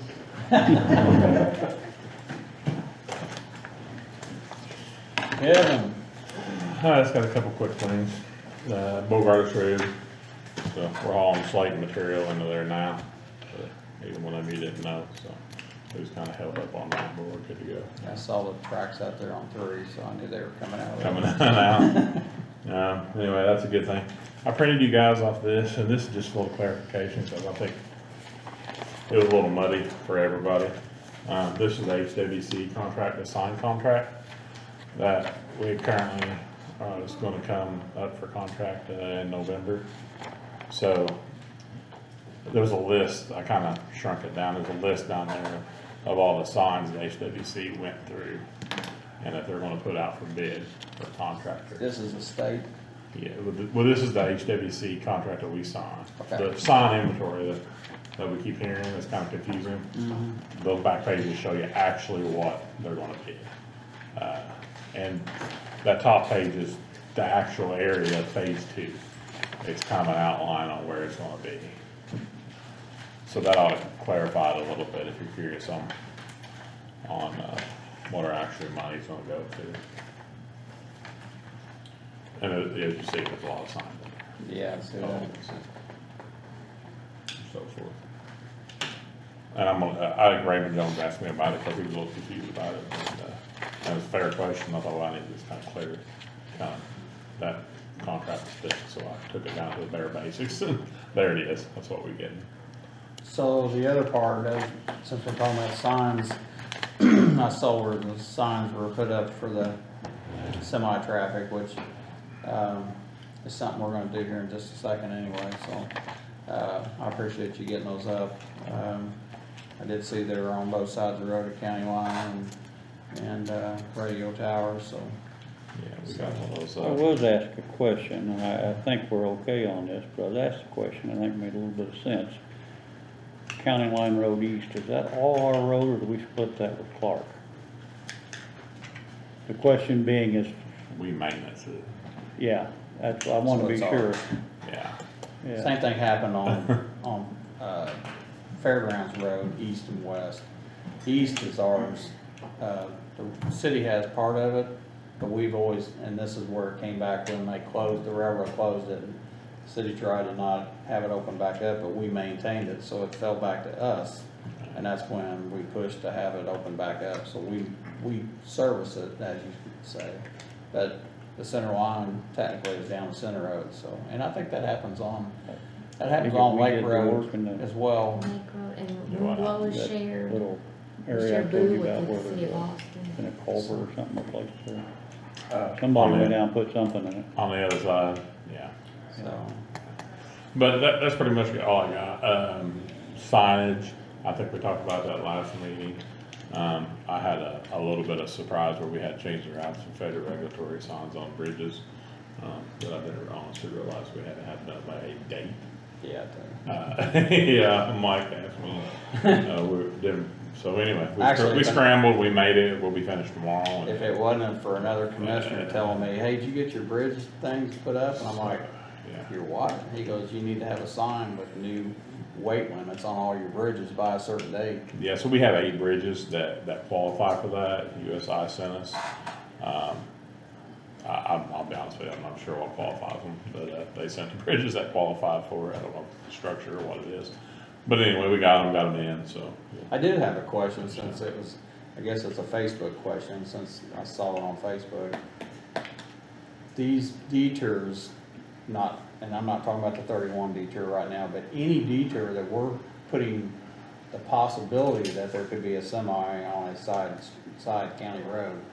Are the bridges and the culverts that these people will be going over, do we have structurally sound or weight limits that we could be putting somebody on the road that, you know, and I say that because Washington County had a fire truck go across a bridge and it caved in and had to get Pageant crane service to get the fire truck out of the creek, and You know, then that semi ran over that bridge over, and I think, was it Pekin or someplace, the historical bridge that she just, Paoli. was it Paoli? She just destroyed it, I mean. Yeah.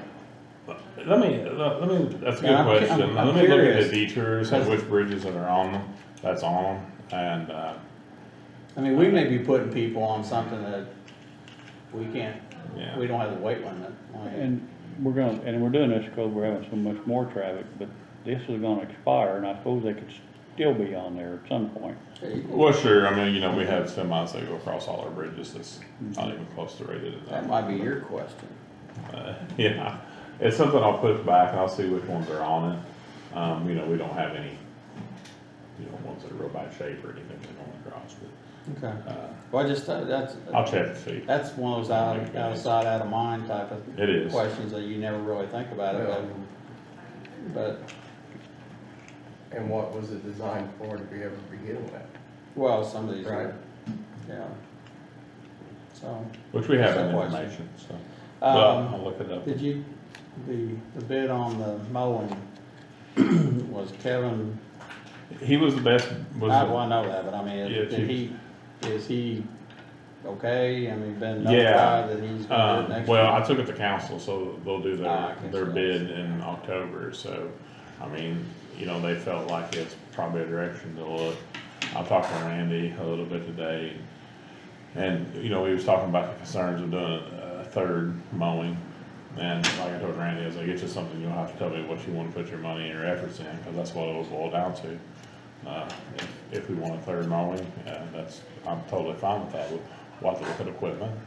For next year. For the 2023 year, yeah. Something we gotta look at, it's, can't make believe it, it's a We're real. lucky to get two in, you know. Well, there's two things people complain about most, and it seems like, you know, whether it's an election year or whatever, but people are complaining left and right about roads not being mowed and weeds and.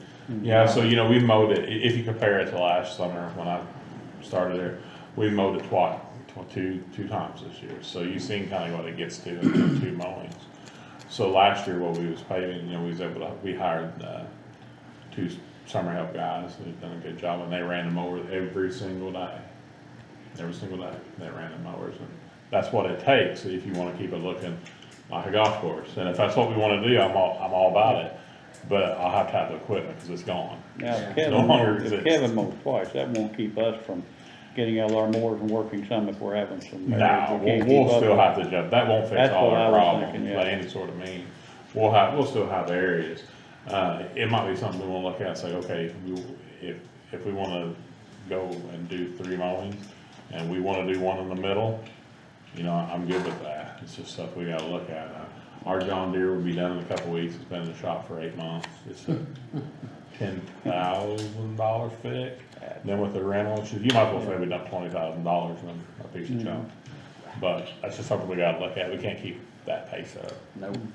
so, anyway. Well, my feeling, I guess, is, I'm good with Kevin's bid. But I think that we're gonna have to go over. Yeah, and I'm totally fine with that, we'll just have to look at this, at what we got, you know, make sure we can. You know, I think the I guys just- did. Get there. You know, I think you need all the people that you need to keep the roads where they need to be.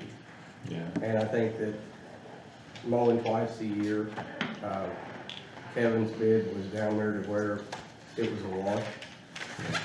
So we wouldn't have to worry about that, you know.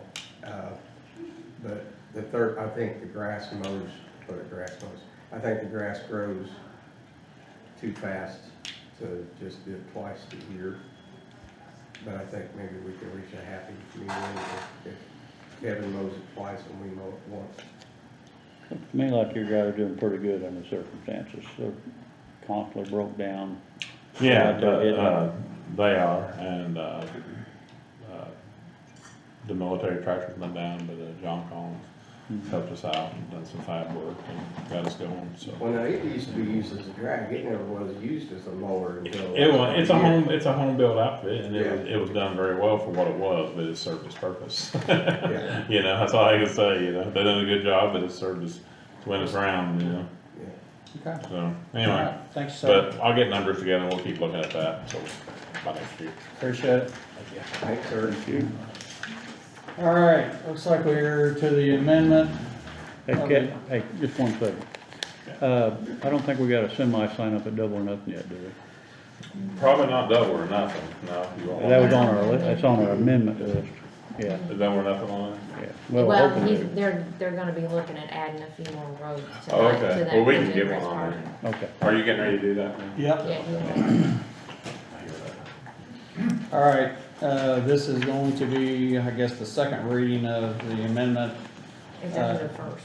This is an amendment to that one you just passed. the amendment to the amendment. That's where we're adding a Amendment to couple the of original. roads, adding a couple of roads. Yes, this amendment to the Scott County Ordinance, 2022-007, an ordinance regulating commercial through traffic on US-31 Deter during the NDOT Pigeon Bridge Replacement Project. I'll go ahead and read it. So, whereas US-31 Scott County, Indiana, between Radio Tower Road and State Road 356 will be closed due to construction beginning July 2022 and completion date and whereas the Scott County Board of Commissioners passed ordinance 2022-007 at their August 3rd, 2022 meeting with the roads of Radio Tower Road, Underwood, and County Line Road as subject to applicable statutory penalties in order to enhance the safety of others and property, and to prevent block flow of traffic pursuant to aforementioned statutes or as amended thereas. Whereas the Scott County Board of Commissioners, Indiana, desire to, as included in the roads of Double or Nothing, Boatman Road and South State Road 56, Lake Road and south of State Road 56, and Leota Road to Lake Road. Now therefore be it ordained that all through semi-traffic vehicles and equipment shall be provided on the roads of Radio Tower Road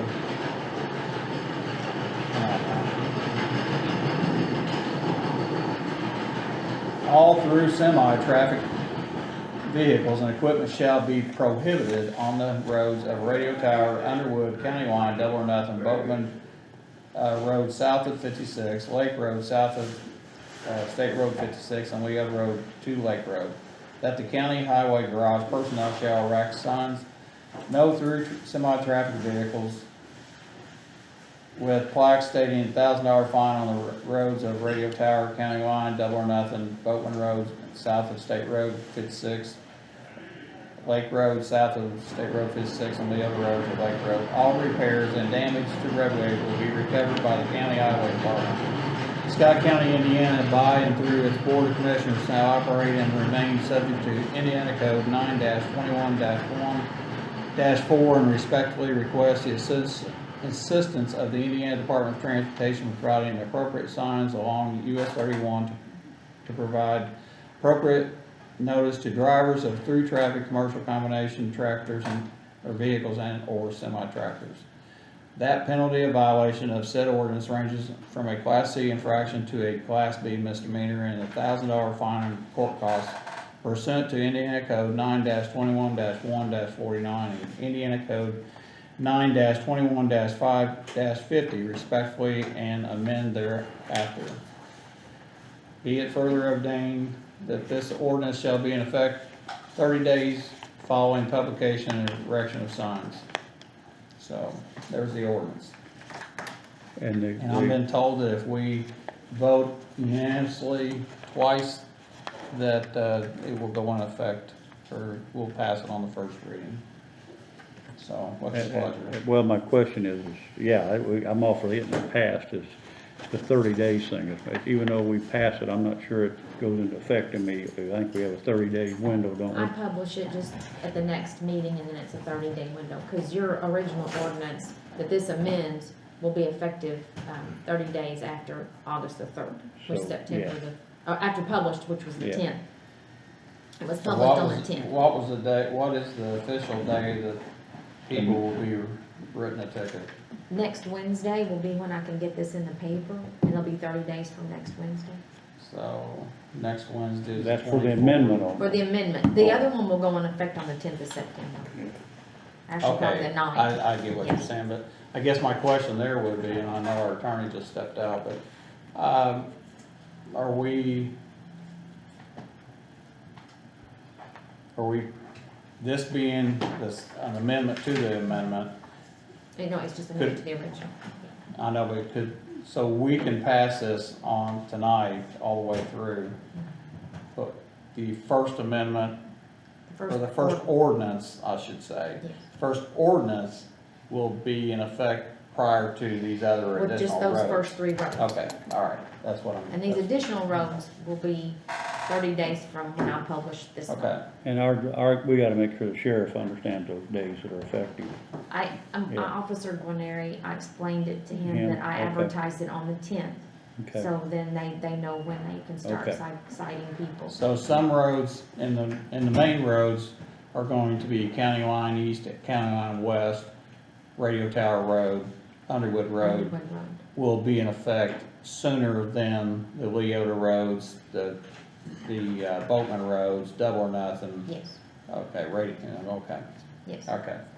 So, as long as the people that are writing tickets know that there's Phased. there's a few days there it's gonna be different, so.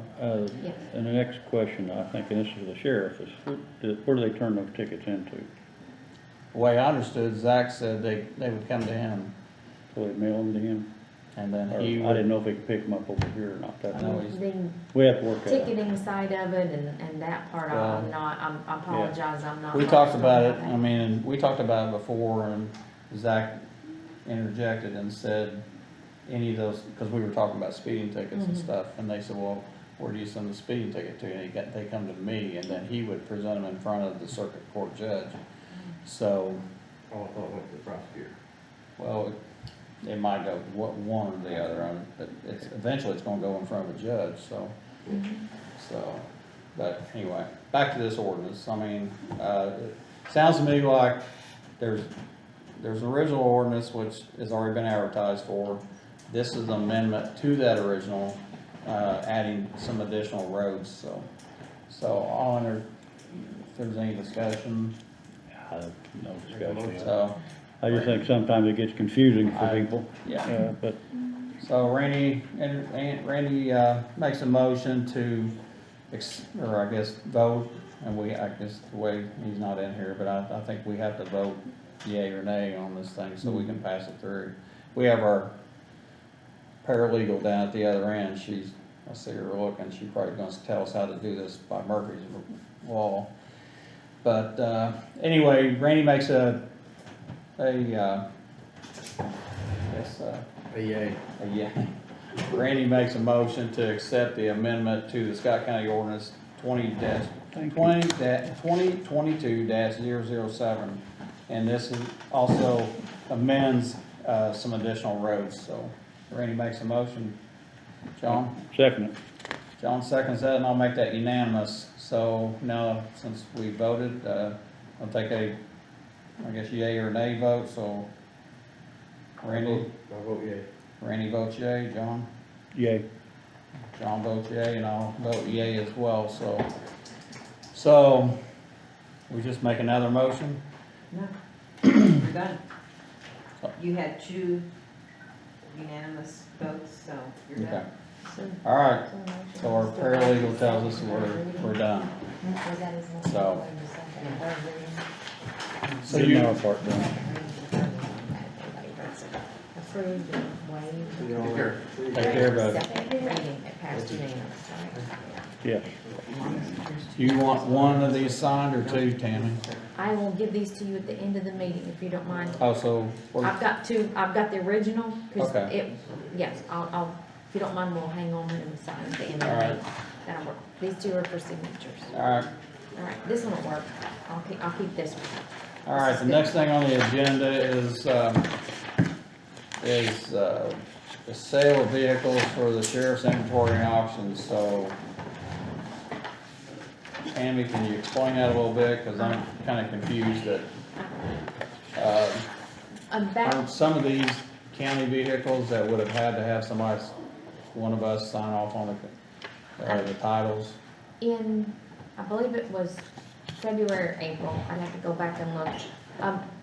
The sheriff approached the board, similar to what Kevin, was doing with the govdeals.com. And you guys agreed that that would be a good outlet for him to dispose of, personal properties, vehicles, as long as a list was provided to you. So he would like to offer these items up for sale on govdeals.com. And he had already posted 3 of them and has buyers at this point for 3 of them. And so here's the entire list, and the 3 that I have titles for that he has commitments to buying are here. So if you guys would approve this list, then Mike could just sign the titles over to the 3 that he has committed buyers on at the bottom of the list. Okay, so The top hasn't been, no buyers. okay, so the 13 vehicles at the top are vehicles that the county purchased. I'm assuming that's the breakdown on that list, yes, that those are county Well, funds. Or they could have been purchased from other funds, don't necessarily. But mean- they're the county's They're county public funds, vehicles, yes. yeah. A commissary, could be anything, it Yeah. could, but we just have to trace them back Yeah. internally. But the Okay. other 3 evidently were, the reserve officers had money and they bought vehicles and donated them to the county. Now, I remember the Ford Explorer, so. So, the and those are reserves the fund. ones that those 3 have been purchased through reserve program funds. Yeah, and I see he's got the denotes purchased by the sheriff's commissary and discretionary fund. So There's they've several already of them must they have bought here researched through it, yes, through commissary. There still are vehicles. yes, so that, but, so I they're, think, the county took them in as an asset. yeah, what I'm trying to Right. sort out, and I think I wanna make sure what we're saying here, is he's wanting to sell all these vehicles. We've authorized it to an Mm-hmm. Through auction. gov deals, right. So if he gets them sold, they've gotta come up to, back to us to be signed off on. If you approve this list. Yeah, Then he's available to make the deal on Yeah, gov deals. yeah. Then you guys would automatically just be able to walk in and sign a title when one sells. well, that's what I'm saying. If When- you approve this list ahead of Is he time. selling, so one of us will have to go over and sign off, sign the title Well, you'll sale? come to me because I have the titles. Well, you'll, Yes. okay, all Yes. right. I'm Well, trying the question I have, and I don't have a problem with that, because we got too many vehicles the way it Yeah. is. The issue, or I guess the clarification that I want to know is when the sheriff buys vehicles to the government program, I guess, the military, program. Liso, Pardon me? Liso, LISO, yeah. Are those county vehicles? Are they sheriff's vehicles? Whose vehicles are they?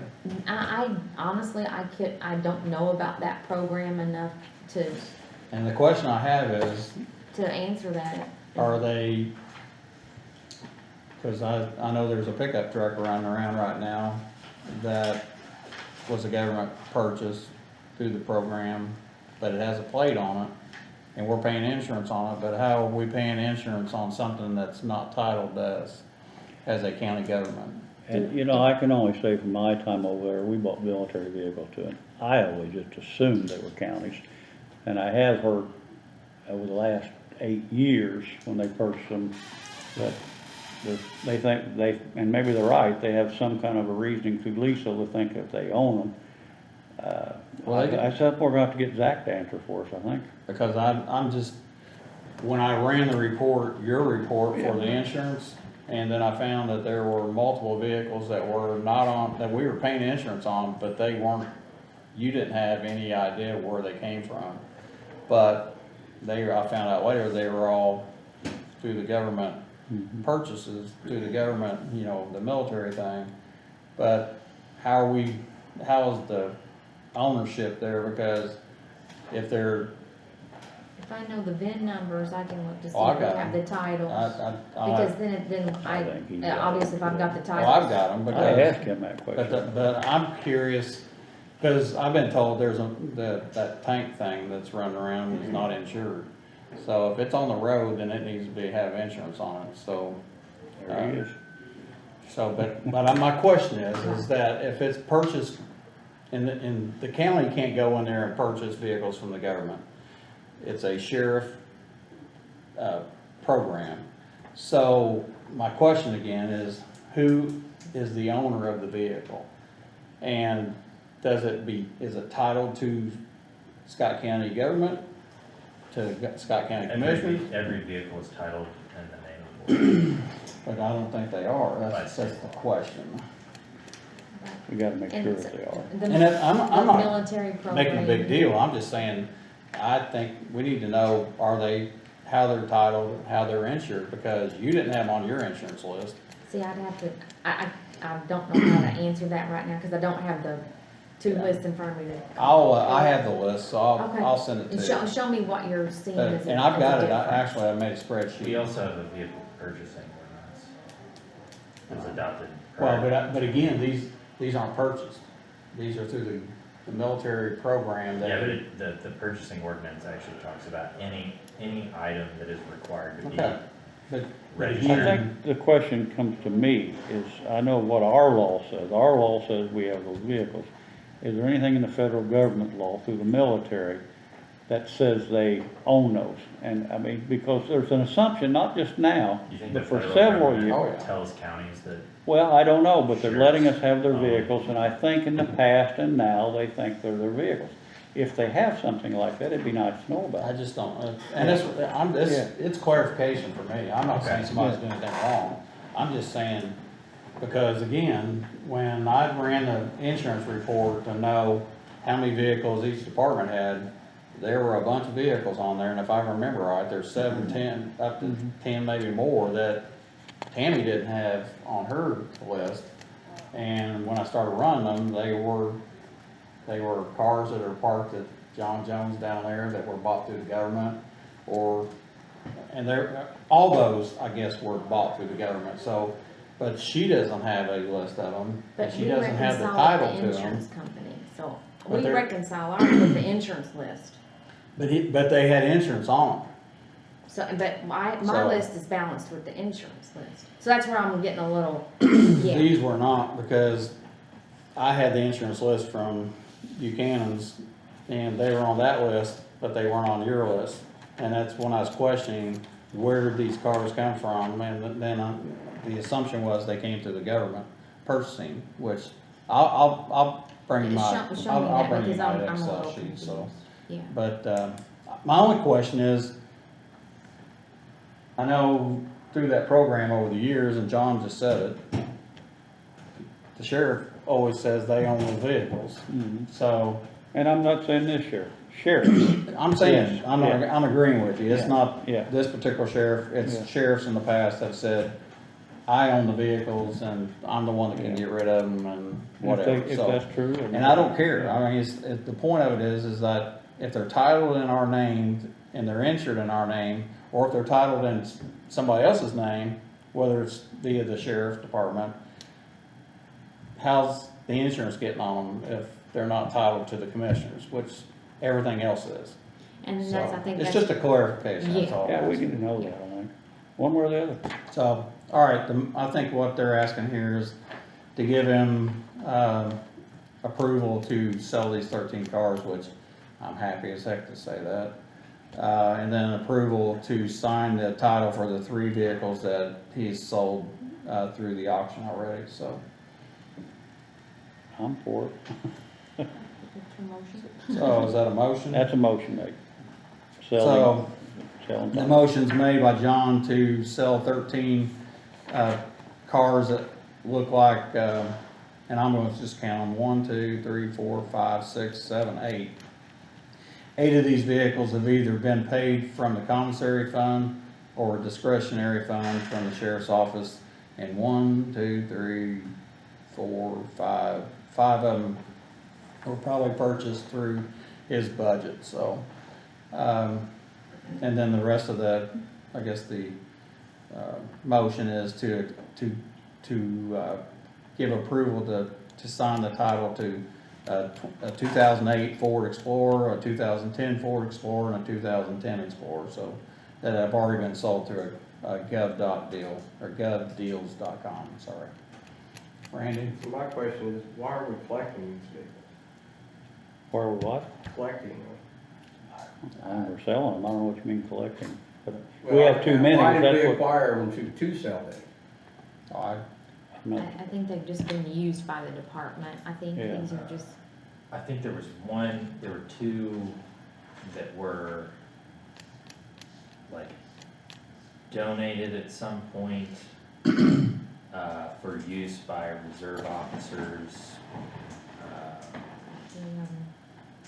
Either donated or given at some kind of discount, I can't remember exactly. I mean, obviously was not here, but. Well, the reserves bought the the 2008 Ford Explorer for them to use while they were, because at the time, I think, John, that might even been when you were sheriff, that, Lonnie and those guys went out and bought an Explorer so they would have a vehicle, because at that time, reserves didn't drive, you didn't have cars for them to drive, so. Not many. So I think they went out and purchased their own so that they could do events and do some other stuff. So the other two, I don't know where they came from, but if that's the case, looks like they came from these three came from the reserve. I see here at the bottom, he says, none of these vehicles operational, all cars have been crashed or mechanically unsafe. So I assume every one of them is inoperable. The According to answer this to your other document. question, I think, is that I just want to make sure we didn't crash all these. Somebody did. I mean, they're crashed, so I assume they've been involved in a crash with the sheriff's office somewhere. So does that mean our insurance is gonna go skyrocket? That's a lot of crashes. It could, and I'll let you answer that, but it doesn't change in the year, it changes the first year, is that correct? right, we just, the coverage, we'll do an inventory and then they'll bill us accordingly. So it's fleet, so whether we divest ourselves of 10 and take on 5 more, the insurance company's not gonna bill us any different till that we get ready to renew the policy and they find out what our inventory is right now. Unless we just take on an exceptional amount and there's a big difference, we won't get additional bills. Our premium will go up or down accordingly to what we have in our fleet. And tell me if I'm wrong here, but that includes all vehicles, not just sheriff's vehicles. Correct, because there's that Yeah. inland marine, and there's just, we have a lot of things, components, but we're covered by, if we buy a vehicle and we don't tell the insurance company for a week, as long as it's owned by us, it's covered, and if we divest ourselves of one and we don't tell them for a week, our premium doesn't change. But I mean, it could be anybody have a crash or something. And Yeah. I mean, Well, I don't I know the guess- history on each vehicle. Actually, But evidently some of them are he has just an don't identification, work he has the report I created, has these 13 vehicles on here and the VIN numbers I have as well. So I could tell you if these are crashed or involved in a wreck or whatever, because I did that due diligence to find out what the status of them were, but yeah, I'm with a department that's got over 50 vehicles and getting rid of 13, I'm happy with that. I'm all right with getting rid of vehicles. I'm fine with that. And I don't know that any of these have been involved in a wreck this year. They could have been wrecked and just parked, or they could be mechanically, it says unsafe, and they're just not driving them. So these are just vestiges, so to speak, on the sheriff's department's inventory. They're not usable. Well, I mean, we've had other What vehicles. what I'm trying to get at, I mean, I'm all right with getting rid of these vehicles. But if these 16 vehicles have been crashed, It I doesn't, mean, it there seems doesn't to be say that. question. It doesn't We say that. obviously don't know because we're going back and forth. Yeah. That's a problem. Well, I mean, all it doesn't cars say, have it doesn't been say wrecked. they've all been crashed, it said all cars have either been crashed or mechanically unsafe. We don't know how I many. understand what Randy's saying. What I'm saying is, we don't know.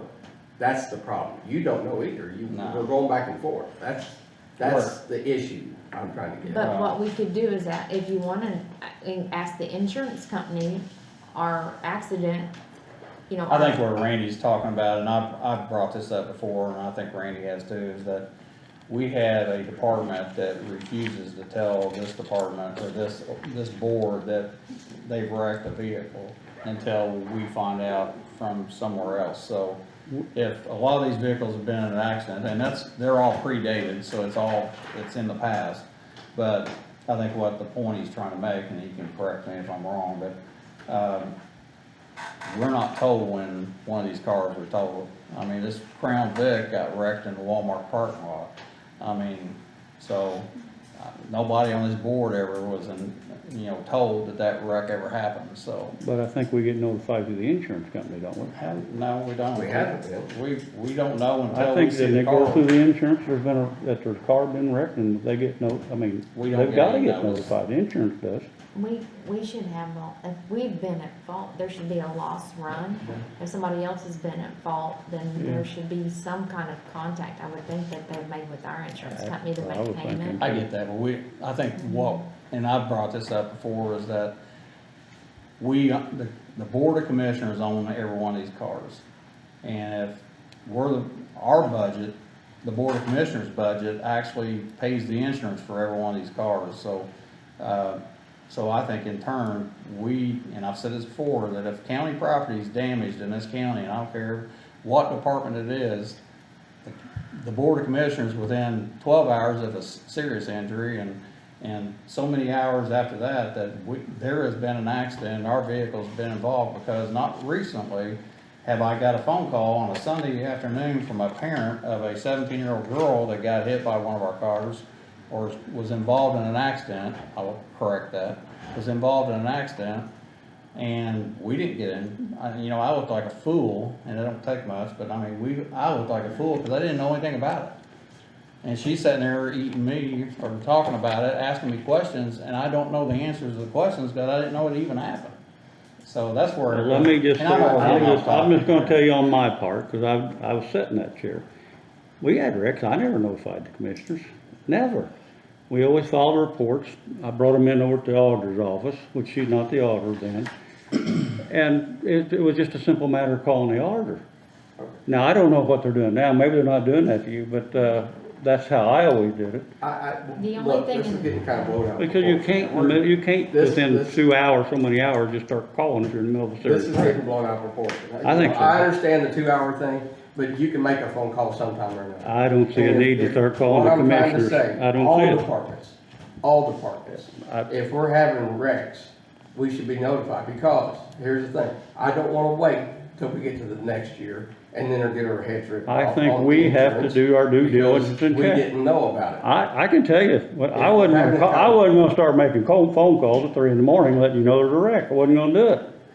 And I don't blame him if he doesn't do it. Okay, again, you can make a phone call the next day. You don't, I'm not asking you to everybody call me at 3 o'clock in the morning. I'm not asking. I the would sheriff. not, I'm just telling you, I wouldn't do it either. I I'm wouldn't saying- start calling at 3 in the morning or next day. We could- I'd have it over here and let her know about it and we could check. But who's All right, She's the auditor. listen. I don't to care, me. the auditor doesn't For 1 do minute. it. We're the board. I'm talking about all I departments, think it and you're would be, taking. calm it down, straight don't to get the- mad at me, I'm telling you what You're I taking it did. straight to the sheriff's department, and I'm telling He you. all doesn't have to departments. notify us. Yeah, he does. No, he doesn't. It's in our policy. Our handbook. policy doesn't make him do anything. Our policy handbook says. We if you cannot damage- make him do anything. I'm gonna tell you right now, That policy doesn't, we can't make him do it with a policy. All right, never mind.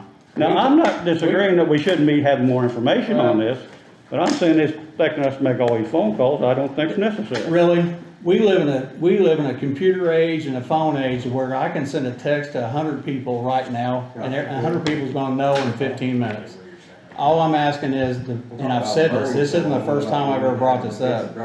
I'm asking to be notified in a reasonable time that we have an accident. I don't wanna hear it on WDRB that there's been an accident before a commissioner knows about it. So you can, do whatever you want, but it doesn't take very much to And I send will, and a text I message. think would be a better idea to ask him, he doesn't have to do anything. All right. Ask him to give us copies, sometimes these reports ain't done for several days. I'm not asking for a report, I'm asking for a simple thing, hey, we've been involved in an accident. Okay. I wouldn't, Look, I I'm wouldn't. asking all departments, because what I'm trying to Anybody. get at, and I would like to get this out once, please, is we use it as a learning tool to find out, do we as a county need to be sending anybody in any department to defensive driving courses before we hand in the keys over to one of our vehicles.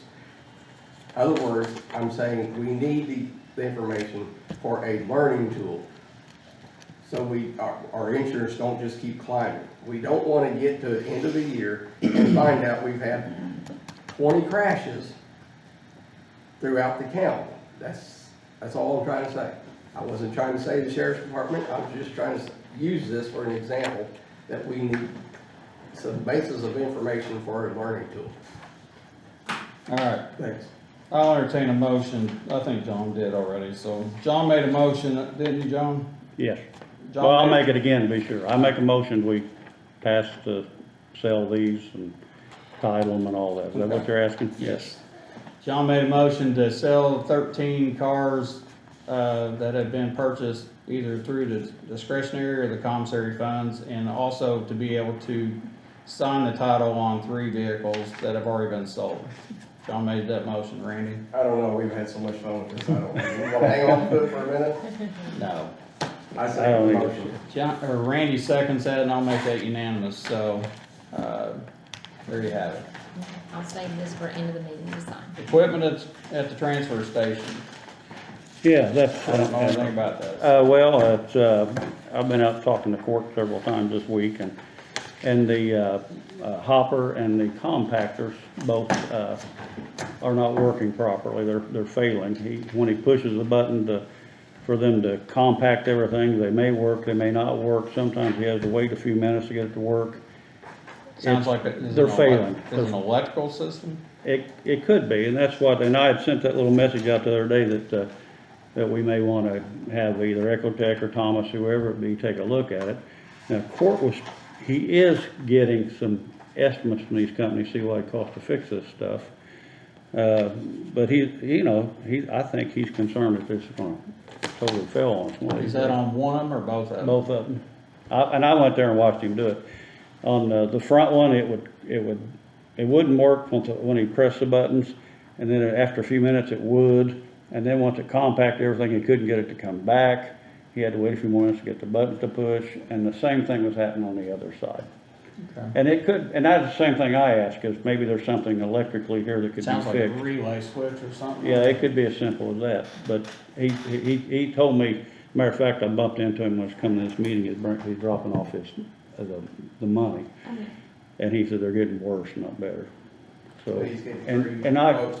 after I asked him, and I sent that message out to you guys, I talked to her a little bit, and we said, maybe we got one more night, surely we can just wait and discuss it here. But he told me he was gonna get, I think he said 2 quotes, I think, Well, he needs to get somebody to come look at it and tell us what's wrong with it. or 2 And then- estimates. I'd say we don't need to back it up too much, so yeah, two would be. Okay, Okay. yeah, he sounds was, good. And you said you had something else with the transfer station as well. I did. Yeah. Oh, I don't know, let me think about it. I don't remember what else would be, that was it, the only thing I can think of. I don't know. You said you bring it up when you talked about, maybe that's what it was. Yeah, maybe, I might. So what piece of equipment is actually failing? Compactor. The compactor? All right, let's move on. Claim consideration, looks like, Don't be confused by that, because River Hills, is this River Hills? Yes. Yes. Okay, there's 2 $750 claims for a total of $1,500, because we're having to split that, because one of them is the matched money that the, Soil and Water gave us from Jackson County, and the other one was $750 to pay the Lair Grant administration contract with River Hills. So it's a total of $1,500 expended, but it's from 2 different funds. Gotcha. Okay, so that's $750 each claim. okay. I'll make a motion. So Randy makes a motion to accept the River Hills claim for $750 Times 2. twice. John? I'll second that. John seconds that, and I'll make that unanimous, so. Looks like payroll consideration. Looks like the payroll ratification for August the 12th. Everybody had an opportunity to look at I'm good. payroll. I'm good. John's good. John making a motion, Randy? I say. Randy seconds that, and I'll make that unanimous. Consideration of the minutes for the July 20th regular meeting. I know Tammy said she got it out to everybody. Everybody had an opportunity to look at it, or are good with it. Randy, I'm good with it.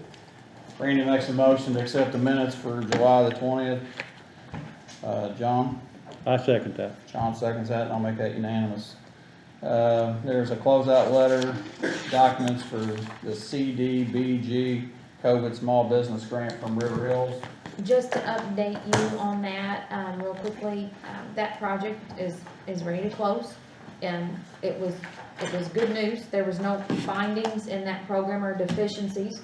That was whenever we distributed $278,000 with the redevelopment fund match to your small businesses for the COVID relief fund. So we got $250,000 in grant money and $27,000 in grant matching funds. All went out. They found no deficiencies when they were checked. So Okra gave the thumbs up. So you guys have most of the time allowed permission outside of a meeting, but it's all timed out for that. So there'll be documents after this to close this out. So we got a good rating on that one. So that was 270-some thousand that went out to people, and we Fantastic. passed our Okra test. Good So, deal. Good. okay. All right. Mr. Attorney, you have any comments? The only thing that I had is I wanted to give everyone an update on some communication that we've had regarding the opioid litigation settlements. There was, I think, a forwarded email to me regarding the engagement letters that we have with the attorneys that the county had hired to represent them. There's a list and a copy of the original engagement letter. The entity that's managing the opioid fee settlement needs confirmation that the list provided in Exhibit B is all of the attorneys who entered into some form of agreement for representation for the county, and that the attached agreement is a true and accurate copy of the agreement that was approved by the county commissioners. We can basically, once we confirm that it is a true and accurate copy, and that is the correct list, we would basically, you can just wait and not notify, but we effectively have 15 days to tell them if there is a problem. So it's kind of a time-sensitive issue. I just wanted to bring that to your guys' attention. I think that Tammy has probably copies of the original contracts with the attorneys, so if we could just confirm that those are true and accurate, that's the correct list of attorneys, then that's all we need to do is confirm that, and that'll be it. So I know we opted in, opted out, opted back in. Which option are we talking We're in. about? Yeah. The so last one? I So think so, yeah. we're obviously, we've opted in. Yeah. Just basically, please, the letter that was sent is, please notify the fee panel within 15 days, only if either or both of these statements is incorrect. The contingency fee agreement attached to this letter is Exhibit A is a true and correct copy of the engagement agreement between Scott County and the attorneys who represented you in the cases. Attachment B is the list of counsel on exhibit, the list of counsel is on Exhibit B to this letter and is a complete accurate list of the attorneys who represent Scott County. So we only have to notify them if those documents are incorrect. Correct, okay. If they are correct, after 15 days, they will be deemed correct if we do not make corrections.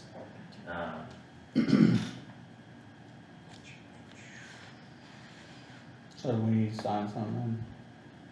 Or No. just acknowledge? It just says if we do not hear from you, we will Okay. accept your silence as a confirmation that Exhibit A is true and accurate, and Exhibit B is a complete and accurate list of all counsel involved. Okay. I'm summarizing, but that is the That's fine. crux of the. That it is? was- That's it. John, you got anything else? No, I don't think so. Every time you always ask me that, and I say no, and then a few minutes later I start running my mouth, but I don't think so. Randy? I got something I wanna ask Zach again to clarify. On the appointments from the health board, Yes. are you, I wanna clarify this so I know what in my mind that, what you said. You're saying that she can bring, or the health department board can bring 4 people or 5 people, however many people, to us as a recommendation for us to approve one of those that on her list. We can accept one of those people off of that list, we can reject all those people on that list, and we can substitute a person that we want on that board. So Is long that- as that person meets meets the the- requirements, for that under position. the composition section of, that code, if you'll give me 1 second. I will- get it, I I will just want, explain yeah, I just wanna my make position. sure that our options here, cause I'm not saying these aren't 5 good people. Correct. I'm just saying that there might be a person that we all 3 could agree on Yeah. So that is not on that list. that's. And that's what So- what I wanna know. I'm just gonna read what the statute says, and then I'll explain my interpretation. When a vacancy occurs, okay, members of a local board of health continue to serve until their successors are appointed. This is IC 16-20-2-11, vacancies, qualified replacements. That's section A. Members of a local board of health continue to serve until their successors are appointed. When a vacancy occurs, and that is the situation we are dealing with currently, we have someone who has resigned, the original appointing authority that would be the county executive under that section that you were talking about, Mike, dealing with the appointment authority. The original appointing authority shall appoint a qualified person to serve the remainder of the unexpired term. So, there is a requirement, shall appoint a person to serve the remainder of that term. It doesn't say which person, there's no indication of a list at this point. A local board of health shall provide to the appointing authority a list of 5 individuals, at least 3 of whom must have professional experience in one of the following areas. It lists 11 areas. Yeah. And you move to section B, the list must include at least 1 licensed physician. The appointing authority may select an individual from the list when filling a vacancy. I believe that if the legislature wanted to restrict your all's authority to only the 5 that were in the list provided by the Board of Health, that sentence would read, the appointing authority shall select an individual from the list. It is may, the difference between may and shall is discretionary versus mandatory. Okay. I think that that's a pretty Just to be- well-established reading of statutes under rules of statutory construction, and it is my belief that this board must appoint a person. You are not required to appoint any of the individuals that are on that list, so long as the individual that you appoint meets all the legal requirements to serve on that board. Okay. Well, to clarify, there's 1, 2, 3, 4, 5, 6 people on a 7-person panel, or a board, I guess I should say. 2, 4, 6 of the 7 meet the professional criteria. There can be 2 general public individuals. Yes. So just because this individual meets into that, because, 4 of the people have to have health knowledge, which we have 6. 2 of them have to be doctors, which we have 2 doctors, a nurse, a pharmacist. And so we technically could replace that person with a general public person, correct? As long as the rest of the board meet, and And just to be clear, the composition of the board deals with the political parties. The membership selection criteria in section 5 is what describes, which 4 of the 7 must have certain types of experience. But yes, so long as there are a minimum of 4 persons knowledgeable in public health, at least 2 of whom are licensed physicians. The other 2 appointees may be any of the following: registered nurse, Yeah. registered pharmacist, dentist licensed, under IC 25-14, hospital administrator, social worker, and attorney with expertise in health matters, a school superintendent, a veterinarian license under IC 25-38.1, professional engineer registered under IC-31, an environmental scientist. Then the next part is 2 representatives of the general public. 1 representative described in either subdivision 1 or 2. Okay, well, you clarified that. So we have to get another engineer.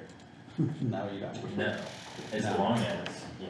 I'm We, sorry. we have 2 doctors, a nurse, a pharmacist, and a social worker, and That then 1 means- general public. So That we meets have 4. all of your Yes. requirements in terms of selection criteria, like minimum selection criteria Yeah. for the board. So you could have an additional appointee who is just a representative of the Yeah, general public. okay. All right. Whether or not, the former appointee, there, I mean, there's no requirement, right, that, We could have 6 doctors, I mean, correct. but right? you only need 4. Or actually, you Yes, only need 2. you only need 2, yeah. Yeah, okay, you answered it. Just, I got one other thing, talking about the courthouse roof, Randy probably can tell you more, but, seems like the truss is in place, the window's back in, and I guess, we have a decision to make, I guess, I know we have to amend the, minutes tonight, but we need to determine for our next meeting what our next step is, and that step is either, hire because we're in phase, I guess, 2 now. We got the beam in place, now the other part is, bracing, additional bracing if needed, and putting the roof back on, with royalties. So what's your thoughts, Randy and Well, John, both? Just a clarification, and I'm just saying this in case I get sick or whatever. Actually, hold on a second, let's amend the agenda just to even talk about this, because if we have to make a decision, we probably need to do that, correct? If, I'm not, in order to act on something, you would need to amend. Okay, let's, I'll entertain a motion to amend the agenda to talk about the courthouse roof, so. I'll make that motion. John makes a motion to amend the agenda to include, Randy seconds that, and I'll make that unanimous, so go ahead, Randy. All right, so the window that we use to go in and out of with the materials is in, but it's just in, it's Well, I not been heard sealed that. around. I heard it had 10 cases of caulking.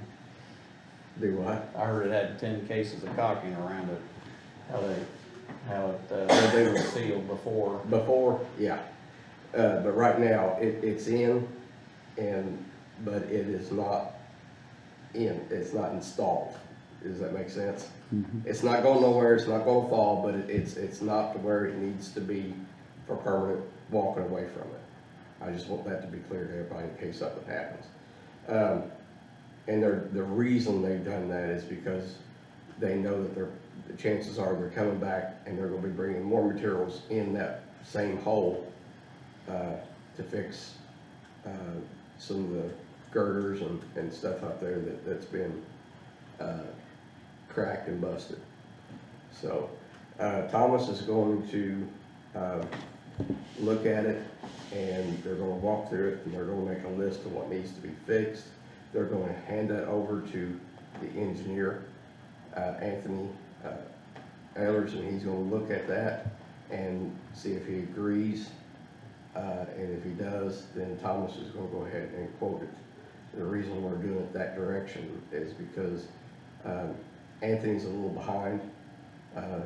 We have to wait 2 weeks for Anthony to be able to do that, and we're trying to move this along as quickly as possible to get on with the show. So, Well, part of that is that the contract that we wrote with the city and the agreement, I think verbal agreement we had with the judges, is that they wanted to have advance notice of, hey, how late or when are we gonna be back in the courtroom? And that actually just made another subject come up. But, we pay at the first of the month for the month that we're getting ready to go into. So we're good till September the 1st. But September the 1st, we're gonna have to tell on before September 1st or before or on September 1st, that that's the last 30 days we're gonna be in the mass park. Because we have to give them 30-day notice, and we're gonna pay on the first day of September for the month of September, so. So I'm a little confused. If we don't get something done quick, we may have to ask for an extension out at the Well, Science Center. It's an ongoing thing out Here's there. the- Yeah, that's what I'm saying. I should have got into this. Okay, the roof right now is structurally safe. Yeah. Not falling, not actively falling, it's structurally sound. Two things that needs to be addressed. Replacing some of the boards that's up there that we talked about and running, scabbing boards or steel or whatever they decide alongside those boards. But they're not falling, that's just to secure it for future. Any kind of like future snow loads or whatever, big events. And the other thing behind that is, so you have two things going on. You've got aesthetics and you've got structure. Structurally wise, the roof is as solid as it's ever going to be, no matter what you do to it. Aesthetically wise, we're still got the same sway. It did not take that sway out, which we figured it, jacking that up was not going to take that sway out. But we was hoping it would move it some. Then it was more along the lines of when we did jack it up, what it would move in order to get it to look aesthetically pleasing. Well, you're probably looking at an additional $250,000 to $300,000 if you want to look straight. But what that includes, it's taking off the original decking, taking it all the way down to trusses, scabbing boards onto that, putting it all back on, leaving the courthouse exposed. And at the end of the day, it's not going to be any more stronger than it is now. And I think from my conversation with Anthony, he is gonna sign off for the structurally sound. Yeah. Yeah, that's Well, I hate this way. I wish it wasn't there, but it is, and us to spend another $200,000, $300,000 just because we want it to look straight. yeah. Well, we might be able to work with royalty, like they talked about in the beginning, of trying to take some of They that can look float out. some of it out. Take some of that out. They with can some- float it a little bit. With that crown or that roof line, so. I just don't want them to float too much because Yeah. in case there's a big snow load, I don't want Well, creases. my understanding, when you tried too much, it actually started separating some of the walls. Yeah. That's what I understand, so it's like, But anyway, at this point, I think what we need There's to know is permanent bows in them boards. Yeah. You could jack them up and all everything would happen is they're just gonna pull off, where you're pull gonna break away. it. yeah. You have to replace them if that's what you do. But I think at this point, we just all need to understand that, the cosmetic part of it, structurally, it's, like Randy says, it's as sound as it's probably ever been. But- Certainly more than it was. Yeah, Well, yeah. well, actually, and I will clarify this, because a lot of people were asking, oh, when did it break, when did it not break? It broke before this part was built, because when Thomas was jacking it back up, the suspended ceiling in the courtroom, they had to go and loosen all the wires on the suspended ceiling because it was pulling it back up. So that told you the board was broke prior to that, because that ceiling was put in there level as all get out. And when they started jacking it back up, which they jacked it 10 inches back up or 9.5 or something like that. They jacked it 9.5 inches back and it was pulling the ceiling where it has never been before, so.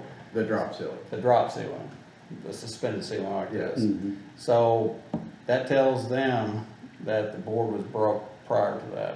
So when this new part was built on, that board was already broke.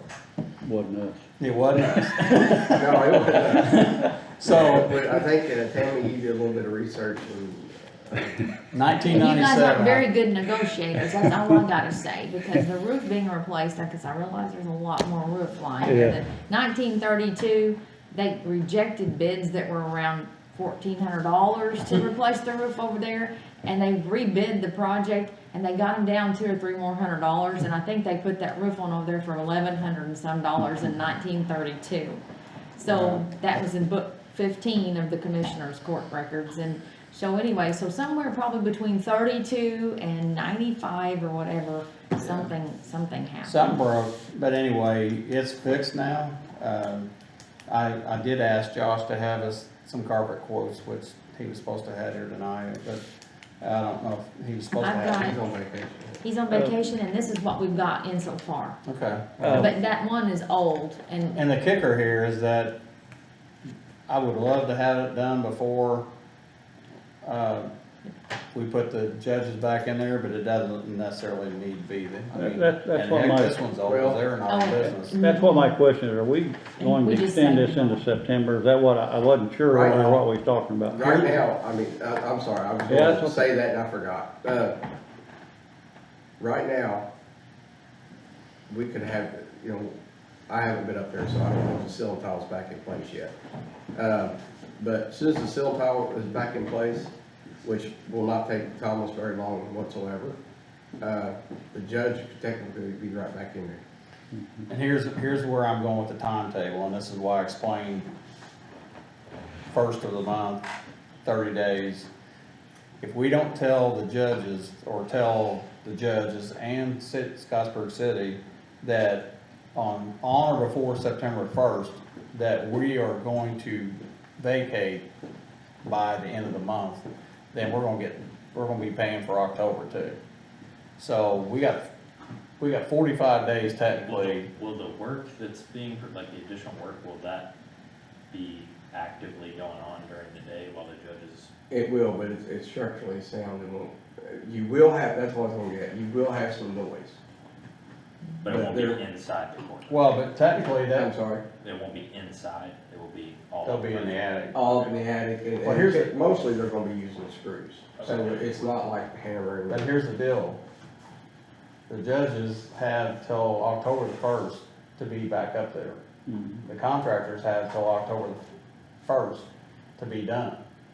So they got 45 days to be banging on boards up there and putting a roof on, and they could be done before the October 1st deadline for them to be back in there. Oh, And we're that's- looking at carpet too. That- Well, I asked Josh, and I'm gonna, I guess, this one's, we're still waiting, I think, on a couple more. yeah, I'm not gonna open this, but, I asked Josh to do it two different ways. I asked him to do it in the judges, or in the courtroom to do carpet, and to look at it as stuff like this, as vinyl planking stuff. And then I asked him to do it in the same, not to do the carpet in the hallway, cause I think it's high traffic area, and I think it needs to probably be stuff like this. So he's getting a couple of different ways, but I know he said he had one from Ace Hardware, and he said there's not another carpet place in Scott County anymore besides Ace. But I told him to try to reach out to a couple of local, or places that are in the next county or something, to see if, just to get an estimate of what the difference would be, so. I wouldn't hold up getting, if this takes us a little while to figure out what we wanna do, I wouldn't hold up putting the judge back in No. in his courtroom. No, for not at carpet, all. Because honestly, we would be better off to pay the time and a half or double time for the carpet guys than we would, you know, Oh, do it on a Saturday or Sunday, Well, that it would be the $5,000. that's correct. So I guess our question here, because we're not gonna have another meeting until the month's over. My question would be, do we tell the city before or on September 1st that we will vacate it by the end of September? That's 45 days. I think so. I'm sitting here in my mind thinking, is the judge just gonna, he won't have a choice, he has to come back over, won't he? Yeah, I know they don't want to. But Yeah.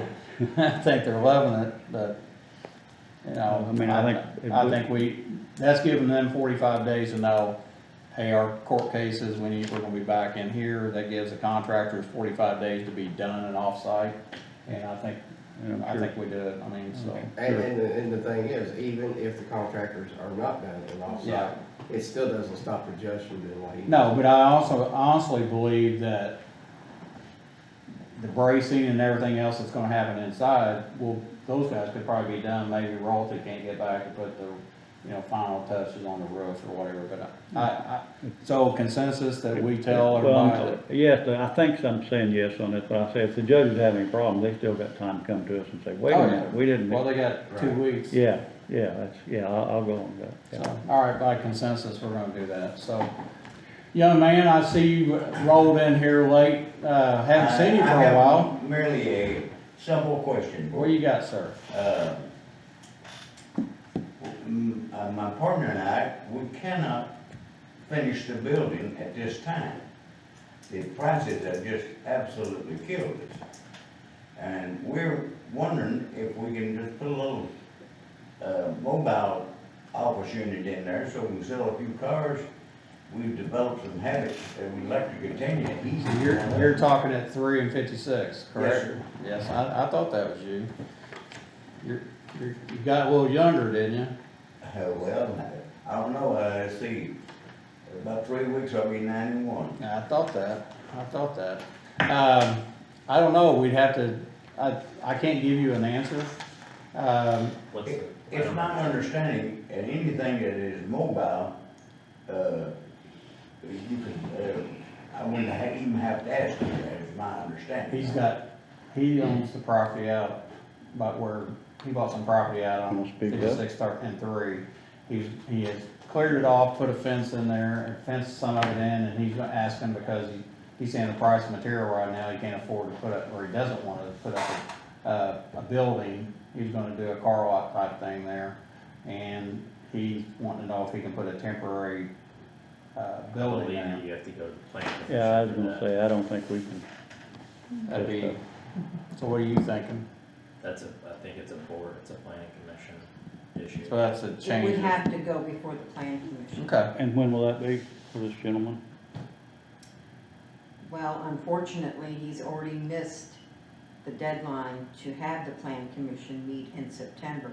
So it would have to be the October meeting, which would be the second Wednesday in October. Okay. We've already started today. I mean, I wouldn't vote for it unless, I don't think we could vote for it anyway, because that wouldn't be We our do after decision. they do, but, Yeah. get on that agenda, cause I'm on that board and you're gonna be calling her anyway. Okay, yeah. So, We so- talk quite often. so get with her and get on the agenda and we'll get you, we'll get it, see what we can do. Okay, Can't sir. promise you anything, we need to figure out what our bylaws and the code will allow us to do. But Well, in the meantime, we're gonna do one thing or the other. We're either gonna sell it. I see you got a for sale sign out there. Yes, sir. It's just, we offered it for sale because, we just could not go ahead with our plans. Building supplies are expensive right now. Yeah. The, guy that drew up the plans for the thing, he's, said I would owe him, when we got through, owe him $300. He's already jacked that $200. Okay, well, if, you'll get with Marty and get on that agenda, we'll get that in front of the board, okay? Okay, thank you very much. Thank you, sir. Good seeing you. Commissioners and Good seeing you, I haven't seen you for a Thank while. you. pretty ladies. Well, you have a good evening. Okay, thank you, sir. All right. Well, has anybody got anything else? All right. If, I'll entertain a motion to adjourn. I'll be happy to make that motion. All right, I'll make that unanimous, so we're adjourned. Yeah. You didn't drive